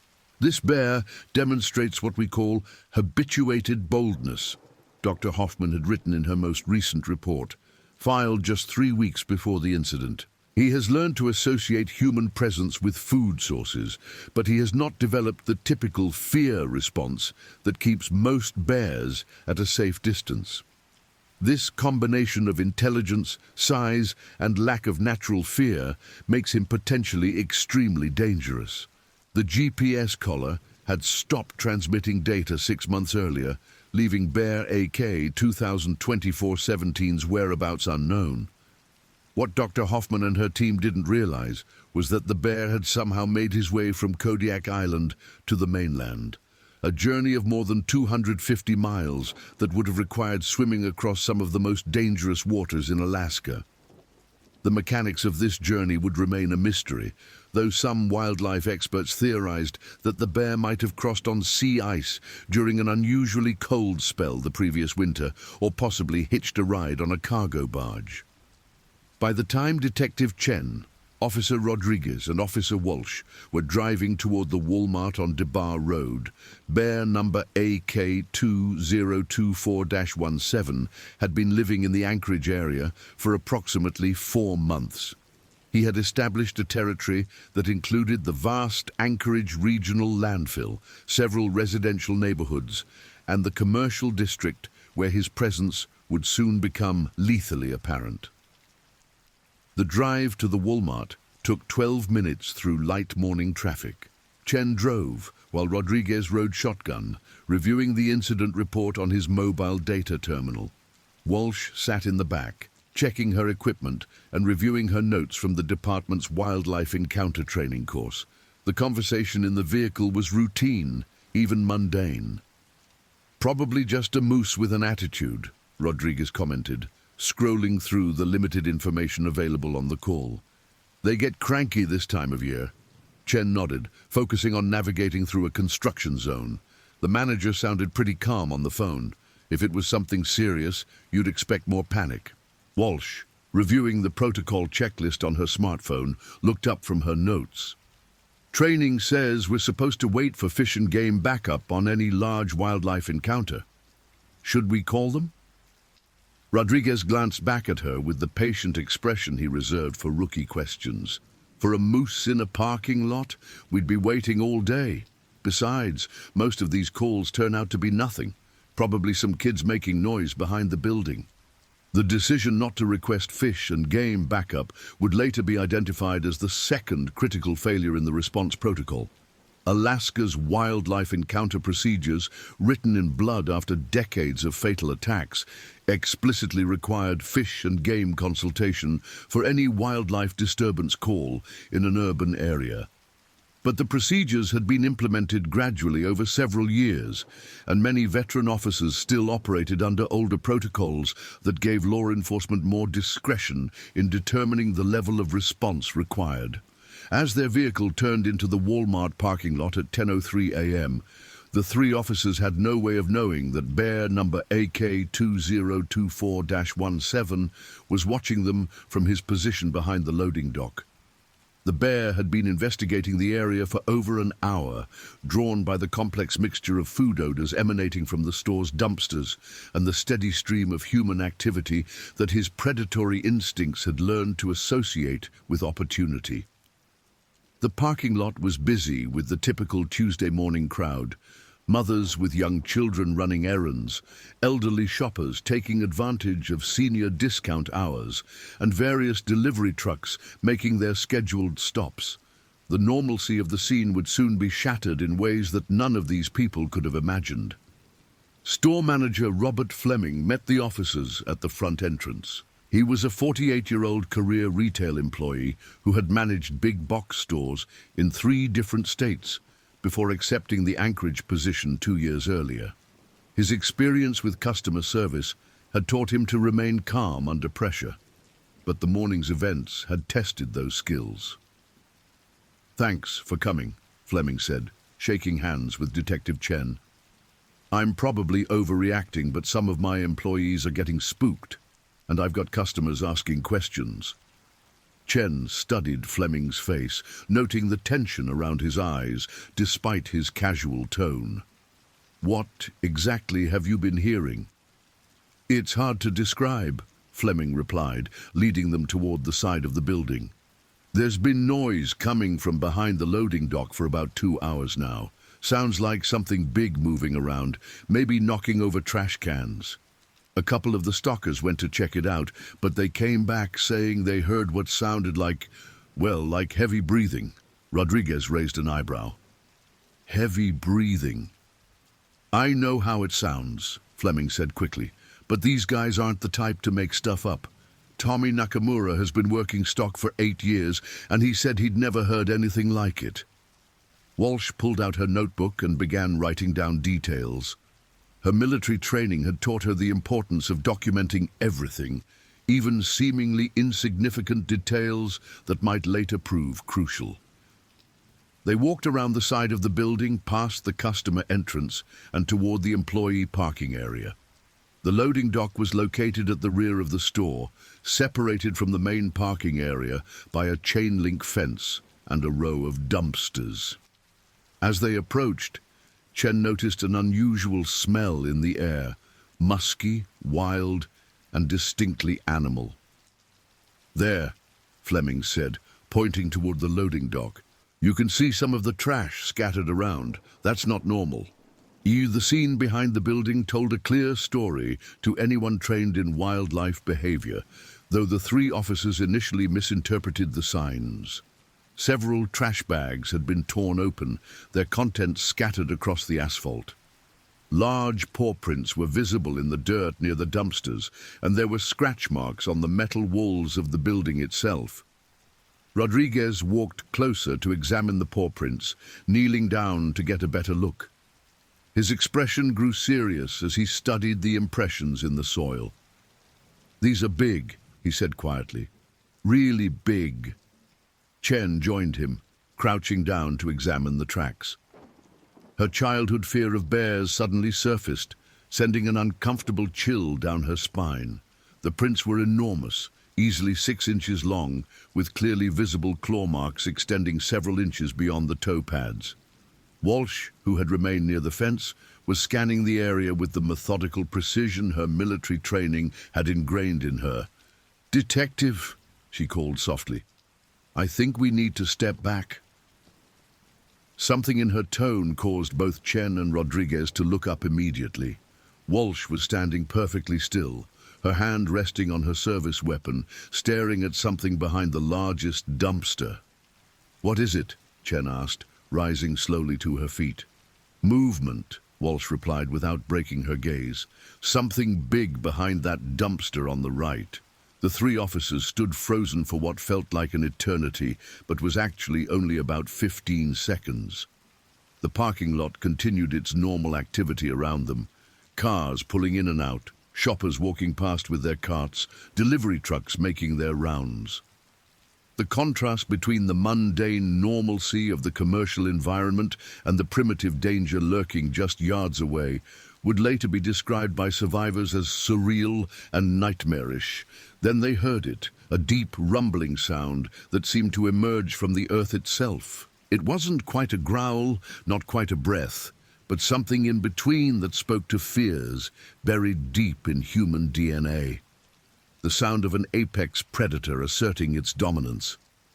"Call for backup," Chen whispered to Walsh, never taking her eyes off the dumpster. "Now." Walsh reached for her radio, but before she could key the microphone, Bear AK-2024-17 emerged from behind the dumpster with the fluid power that only wild predators possess. Standing on his hind legs, he rose to a height of nearly 9 feet, his massive head swiveling as he assessed the three humans who had invaded his temporary territory. The bear's appearance was both magnificent and terrifying. His coat was a rich chocolate brown, thick and glossy from a summer of successful foraging. His massive shoulders rippled with muscle beneath his fur, and his claws, black and curved like meat hooks, glinted in the morning sunlight. But it was his eyes that would haunt the survivors' dreams for years to come. Intelligent, calculating, and utterly without fear. Rodriguez, drawing on years of training and experience, slowly reached for his service weapon while simultaneously taking a step back. His movements were careful and deliberate, designed not to provoke an aggressive response. But bear number AK-2024-17 had been observing human behavior for months, and he recognized the threat that the uniformed figures represented. The bear dropped to all fours and took a step toward them, his massive head lowered in an unmistakably aggressive posture. Chen estimated the distance between them at about 30 feet, close enough to see the individual hairs on the bear's snout and the powerful muscles flexing beneath his coat. "Nobody move," she whispered, her voice barely audible. "Back away slowly." But Walsh, despite her military training, made the mistake that wildlife experts had warned about in countless safety briefings.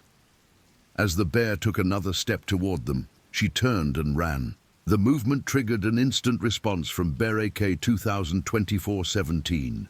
With a speed that defied his massive size, he charged after the fleeing officer, covering the 30-foot distance in less than 3 seconds. His claws scraped against the asphalt as he ran, creating a sound like fingernails on a chalkboard, amplified 100-fold. Walsh had made it perhaps 20 feet when the bear's massive paw struck her between the shoulder blades, sending her sprawling across the pavement.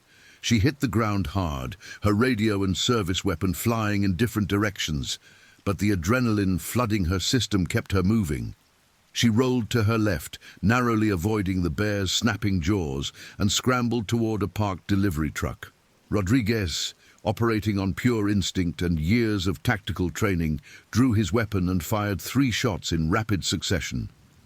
The .40 caliber rounds struck the bear in the shoulder and side, but the massive predator's thick hide and dense muscle mass absorbed the impact with minimal effect. If anything, the shots seemed only to enrage him further. Bear number AK-2024-17 whirled away from Walsh and focused his attention on Rodriguez, rising again to his full height and releasing a roar that shattered the morning calm like breaking glass. The sound was primordial, a challenge issued from the deepest part of Alaska's wilderness to everything that represented human civilization. Chen, who had drawn her own weapon, found herself paralyzed by a combination of professional training and childhood trauma. Every protocol she had learned told her to shoot, but every instinct screamed that bullets would only make the situation worse. The bear was so close she could smell his wild musk, could see the saliva dripping from his massive canine teeth. Rodriguez fired again, this time aiming for the bear's head, but his hands were shaking and the shot went wide. Bear number AK-2024-17 dropped to all fours and charged, moving with the unstoppable momentum of a freight train. The impact when the bear struck Rodriguez was audible from 50 feet away, a sickening collision of flesh and bone and unstoppable force. Rodriguez, despite his size and strength, was thrown backward like a rag doll, his body crashing into the side of a parked car with enough force to set off the vehicle's alarm. The bear followed up immediately, his massive jaws clamping down on Rodriguez's left leg, just below the knee. The screams that followed would haunt everyone who heard them for the rest of their lives. Rodriguez's voice, normally so controlled and steady, became something animal and desperate as the bear's teeth ground against bone. He continued trying to shoot, but his shots went wild, shattering car windows and ricocheting off the asphalt. Chen, finally breaking through her paralysis, began shooting methodically, aiming for the bear's center mass. Her shots were more accurate than Rodriguez's, but they seemed to have little effect on the massive predator. Bear number AK-2024-17 shook Rodriguez like a terrier shaking a rat, lifting the 240-pound officer off the ground and slamming him back down repeatedly. Walsh, who had made it to temporary safety behind the delivery truck, was screaming into her radio for backup. "Officer down! Officer down! We need emergency response at Walmart on DeBar Road. We're being attacked by a bear. Jesus Christ, we need help now." The dispatcher, Linda Kowalski, initially thought she was hearing some kind of prank call or training exercise. Bears didn't attack police officers in shopping center parking lots, but the screaming in the background and the sound of gunfire convinced her quickly enough. She triggered every emergency protocol the department had, dispatching every available unit to the location along with fire department paramedics and requesting immediate assistance from Fish and Game. Meanwhile, the attack continued with relentless fury. Bear number AK-2024-17 had released Rodriguez's leg and was now trying to bite his head, his massive jaws snapping just inches from the officer's face as Rodriguez fought desperately to keep the bear at bay with his hands and forearms. Chen continued firing, her magazine now nearly empty, but the bear seemed unstoppable. Then Walsh did something that would later be described as either incredibly brave or incredibly foolish. She left her position of safety behind the delivery truck and charged at the bear, shouting at the top of her lungs and firing her service weapon. Her shots were wild, but the noise and movement succeeded in drawing the bear's attention away from Rodriguez. Bear number AK-2024-17 turned toward this new threat, his massive head swiveling as he assessed the situation. For a moment he seemed uncertain, his predatory instincts pulled in multiple directions by the chaos around him. The sound of approaching sirens could be heard in the distance, growing louder by the second. That moment of hesitation saved Rodriguez's life. Chen grabbed him under the arms and began dragging him toward the relative safety of the store's loading dock, while Walsh continued advancing on the bear, shooting and shouting. Rodriguez was barely conscious, his left leg twisted at an unnatural angle and blood soaking through his uniform. The bear, perhaps finally realizing that he was outnumbered and that more humans were approaching, began to retreat. But his retreat was not the frightened flight of a startled animal. Instead, he moved with the measured confidence of a predator who had proven his dominance and was choosing to withdraw on his own terms. As bear number AK-2024-17 loped away from the scene, disappearing into the maze of residential neighborhoods that surrounded the commercial district, the three officers found themselves alone with the aftermath of an encounter that had lasted less than 4 minutes, but had changed their lives forever. Rodriguez was going into shock from blood loss and trauma, his breathing shallow and his skin pale and clammy.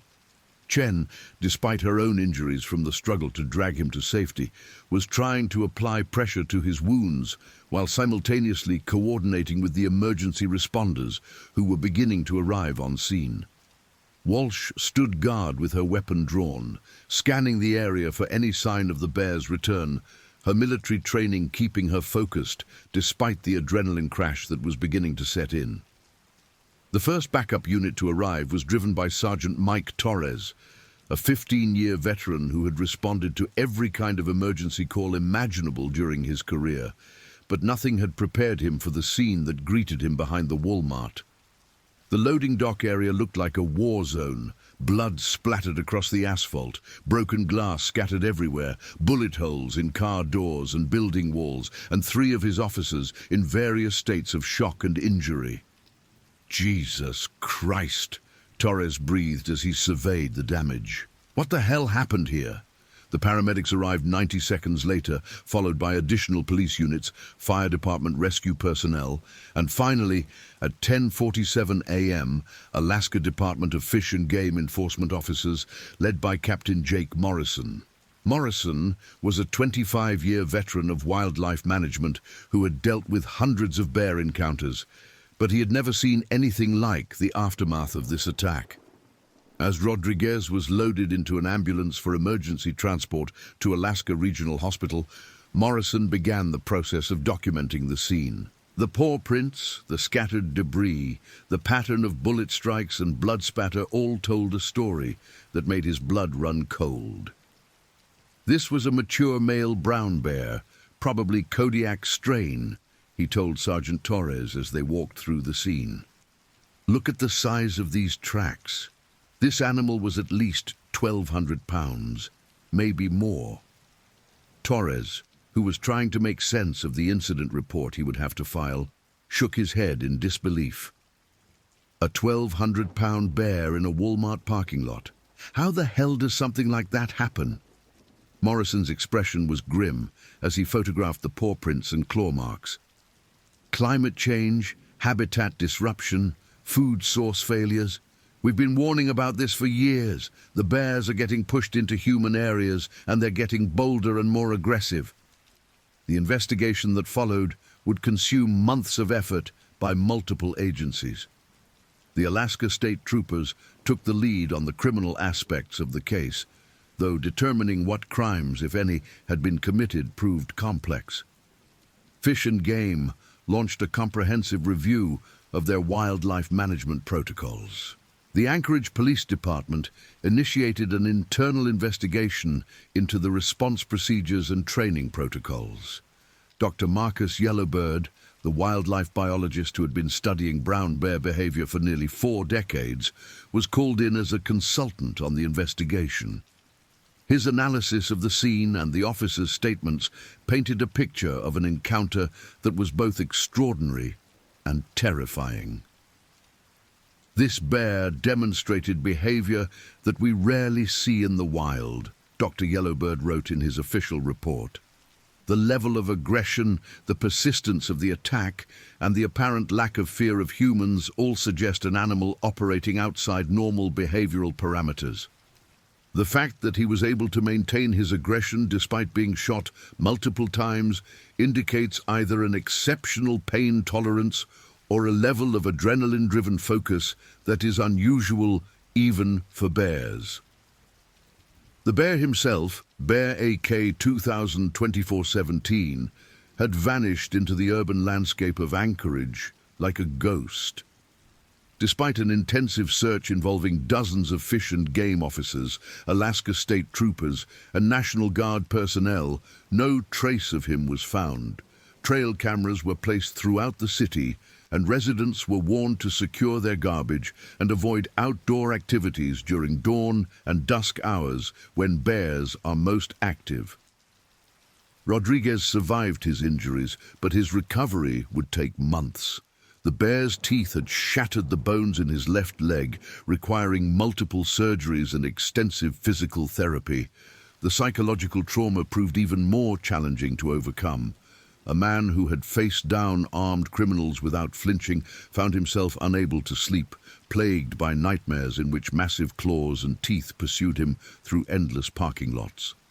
Chen returned to duty after 2 weeks of administrative leave, but she requested a transfer out of patrol work and into desk assignments. The childhood fears that she had thought long buried had resurfaced with devastating force, leaving her unable to respond to outdoor calls without experiencing panic attacks. Walsh, despite being the least physically injured of the three, struggled the most with the psychological aftermath. Her military training had prepared her for combat with human enemies, but nothing in her experience had prepared her for facing a creature that operated on pure predatory instinct.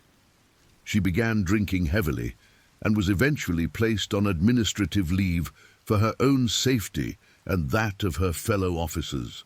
The media coverage of the incident was intense and sustained. News crews from across the country descended on Anchorage to cover the Walmart bear attack, as it became known in headlines.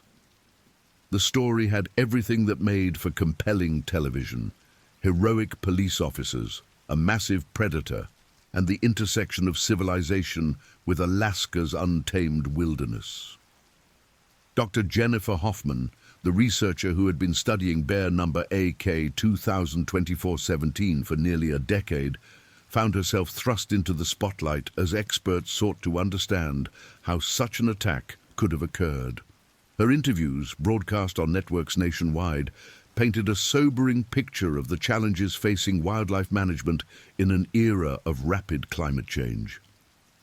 This bear had been habituated to human presence for years, she explained during an appearance on a national morning show.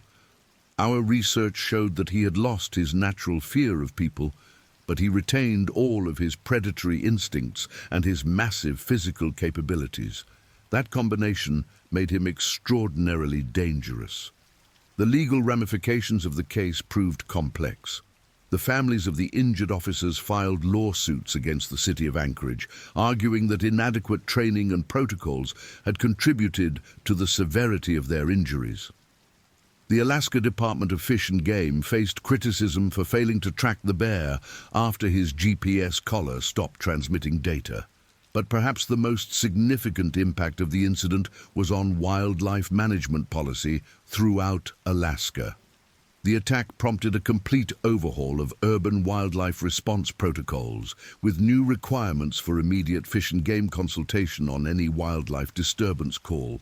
Training programs for law enforcement were expanded to include comprehensive modules on wildlife encounter procedures. 6 months after the attack, bear number AK-2024-17 was found dead in the Chugach Mountains east of Anchorage. Akers discovered his massive carcass near a popular trail, and subsequent examination revealed that he had died from complications related to the gunshot wounds inflicted during the parking lot encounter. The bullets had caused internal injuries that slowly weakened him over the months following the attack. Dr. Yellowbird, who examined the bear's remains, estimated his weight at the time of death to be approximately 1,180 pounds, confirming the initial estimates made at the scene of the attack. Tissue samples revealed elevated stress hormones and signs of chronic malnutrition, suggesting that the bear had been struggling to find adequate food sources in the months leading up to the encounter. This was an animal pushed to the edge by circumstances beyond his control, Dr. Yellowbird wrote in his final report. Climate change, habitat loss, and food source disruption had created conditions that forced him into increasingly desperate behavior. The attack was tragic, but it was also in many ways predictable given the pressures we're placing on Alaska's wildlife populations. The 3 officers involved in the attack each dealt with the aftermath in their own way. Rodriguez eventually returned to limited duty, working primarily in administrative roles that kept him away from the field operations that had once defined his career. He and his wife, Maria, moved to a small house in the suburbs, where he spent his time recovering from his physical injuries and learning to cope with the psychological scars that would never fully heal. Chen completed her transfer to the Detective Division's Financial Crimes Unit, where she found satisfaction in work that kept her safely behind a desk and away from the unpredictable dangers of patrol work. She underwent extensive therapy to address the trauma of the attack and her resurfaced childhood fears, gradually learning to function in a world where massive predators might lurk around any corner. Walsh left the police force 6 months after the attack, unable to overcome the psychological impact of the encounter. She moved back to her home state of Montana, where she found work as a security consultant for corporate clients. She rarely spoke about her time in Alaska, but those who knew her well could see the wariness that had settled into her eyes. The way she constantly scanned her surroundings for threats that might never materialize, but could never be entirely dismissed. The Walmart where the attack occurred installed additional security measures, including motion-activated lighting and reinforced fencing around the loading dock area. Store manager Robert Fleming, who had made the original call that brought the officers to the scene, was haunted by guilt over his role in the events. He eventually transferred to a store in a more urban area of Anchorage, unable to work in the location where 3 people had nearly lost their lives. The incident became a case study in wildlife management programs across North America, referenced in training manuals and academic papers as an example of how human-wildlife conflict can escalate with deadly consequences. Video of the scene, captured by security cameras and bystanders' cell phones, became required viewing for law enforcement officers in areas where large predators posed potential threats. As the anniversary of the attack approached, each of the survivors found themselves dealing with the memories in their own way. Rodriguez attended therapy sessions, where he worked through the trauma of feeling helpless in the face of overwhelming physical force. Chen volunteered with local wildlife education programs, channeling her fear into efforts to help others avoid similar encounters. Walsh remained largely isolated, living alone in a cabin in the Montana mountains, where she felt she had some measure of control over her environment. The investigation's final report, released 11 months after the attack, ran to more than 400 pages and included recommendations for sweeping changes to wildlife management policies throughout Alaska. The document detailed every aspect of the encounter, from the climate and ecological factors that had driven bear number AK-2024-17 into human territory, to the split-second decisions made by the 3 officers in the parking lot behind the Walmart. This incident represents a convergence of factors that created the perfect storm for a dangerous wildlife encounter, the report concluded. Climate change, habitat disruption, inadequate tracking and monitoring systems, and insufficient training protocols all contributed to an outcome that was both tragic and preventable. The report made dozens of specific recommendations, including requirements for GPS collar backup systems on all tagged bears, mandatory fish and game consultation on wildlife disturbance calls, enhanced training for law enforcement officers, and improved coordination between agencies responsible for public safety and wildlife management. Implementation of these recommendations began immediately, funded by a special legislative appropriation and supported by both political parties. The Walmart bear attack had generated enough public attention and concern to overcome the usual bureaucratic resistance to change. Dr. Jennifer Hoffman, whose decade of research on Bear AK 2024-17 had provided crucial insights into the animal's behavior, found herself appointed to a new position as Director of Urban Wildlife Management for the Alaska Department of Fish and Game. Her first initiative was the establishment of a rapid response team capable of addressing wildlife encounters anywhere in the state within hours rather than days. "We can't prevent all human-wildlife conflicts," she explained during a press conference announcing the new program. but we can respond more quickly and effectively when they occur. The goal is to ensure that no one else has to endure what Officers Rodriguez, Chen and Walsh experienced.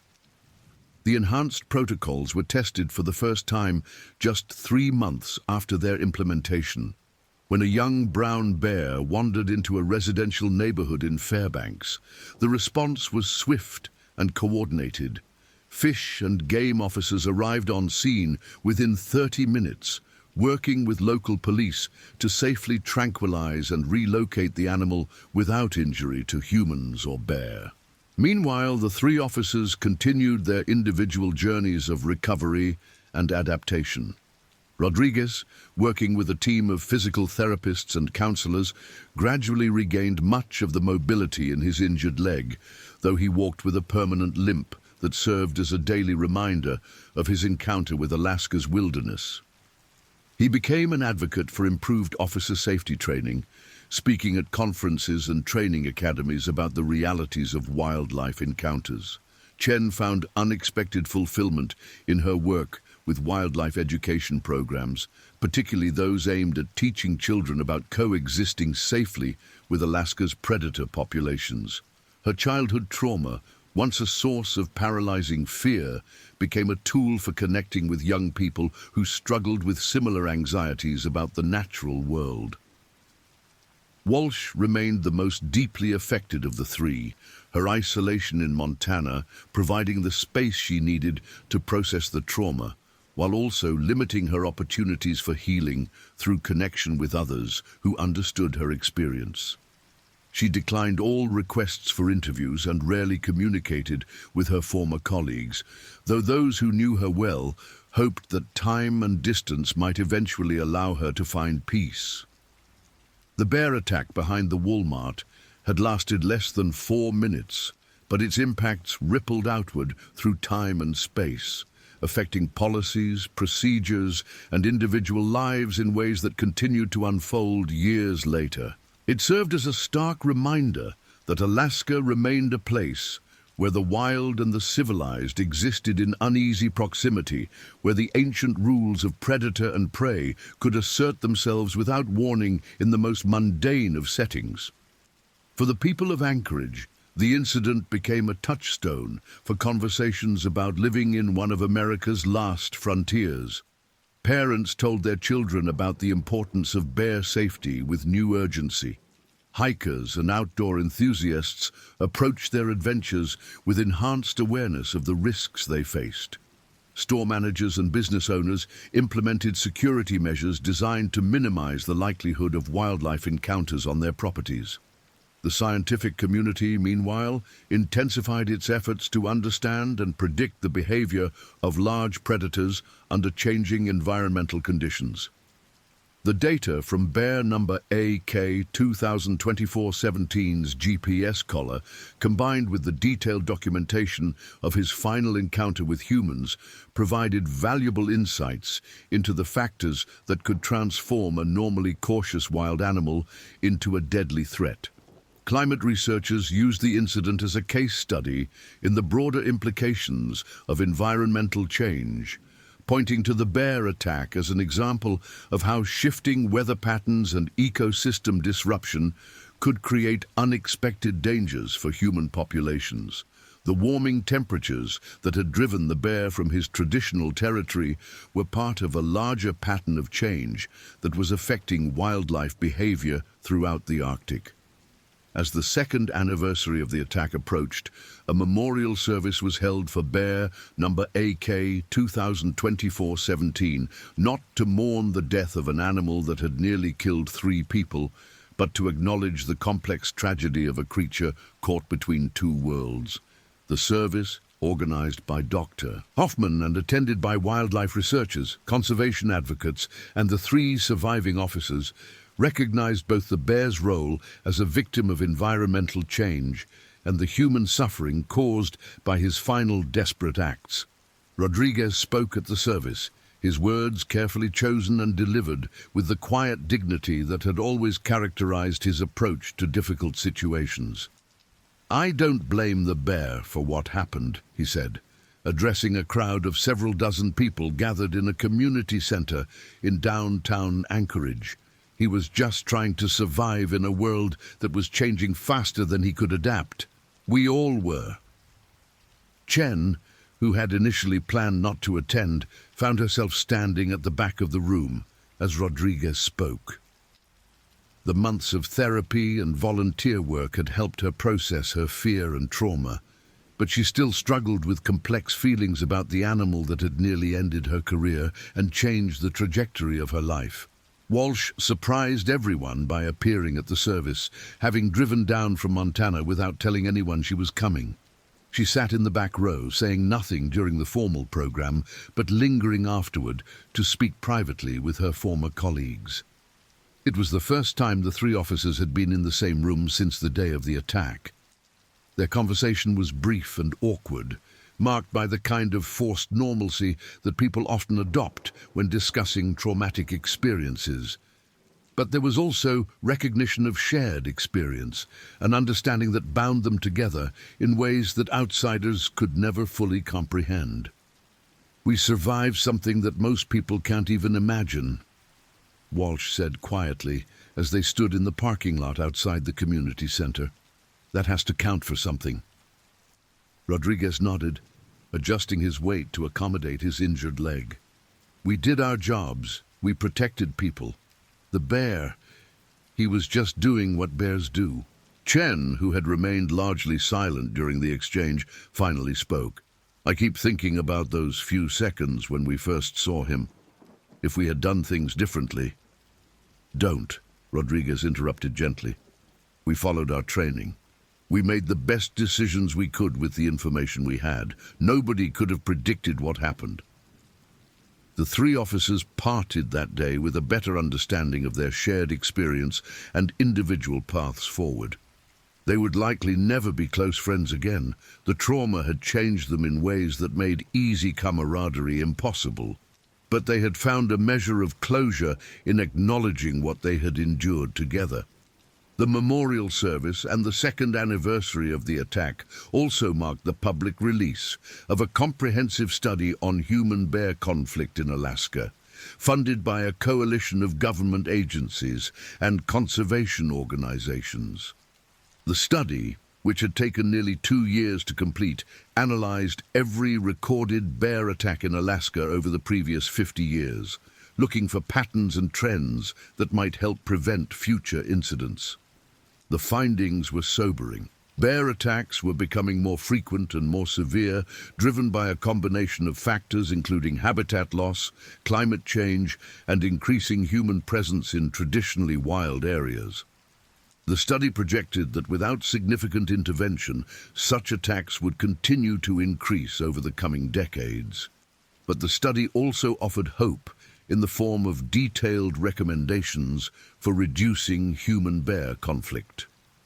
Improved waste management, enhanced public education, better tracking and monitoring of individual bears, and more effective response protocols could significantly reduce the likelihood of dangerous encounters.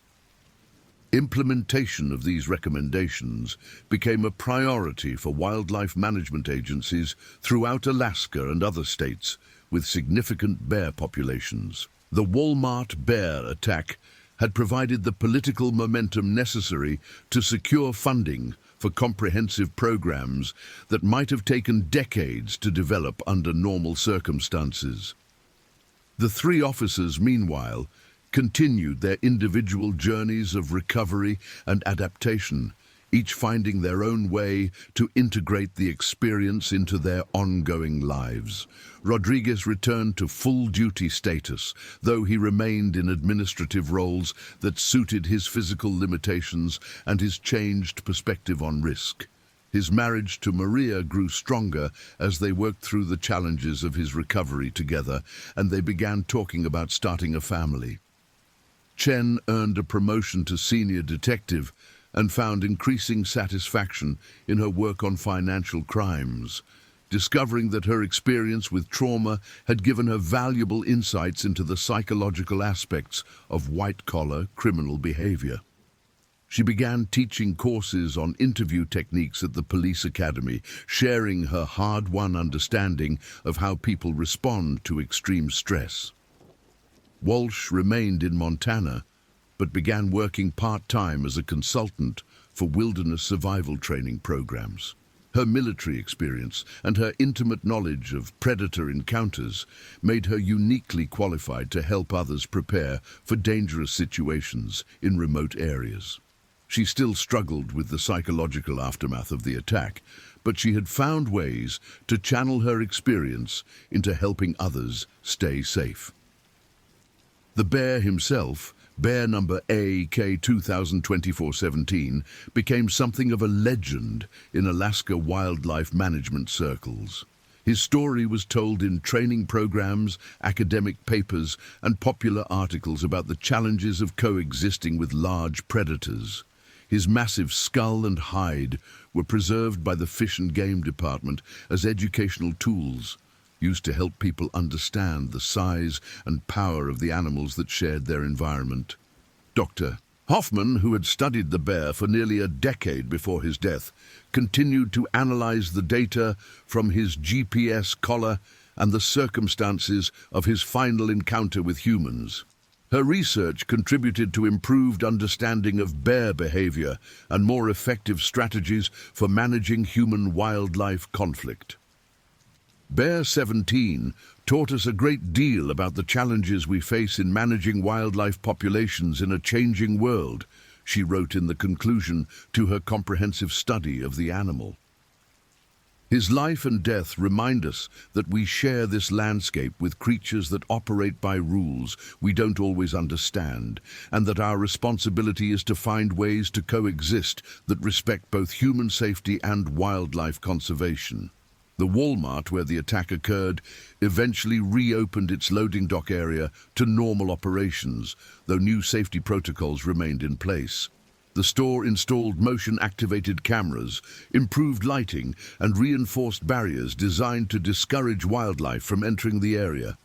Store employees received training on recognizing signs of wildlife presence and procedures for responding to potential encounters. The parking lot itself bore few visible reminders of the attack, though careful observers could still see small patches where the asphalt had been replaced to cover bullet holes and bloodstains. The memorial plaque installed near the loading dock simply read, "In recognition of the courage and dedication of law enforcement officers who risk their lives to protect our community." As the years passed, the Walmart bear attack became part of Alaska's folklore, a story told around campfires and in hunting lodges, embellished and exaggerated with each telling.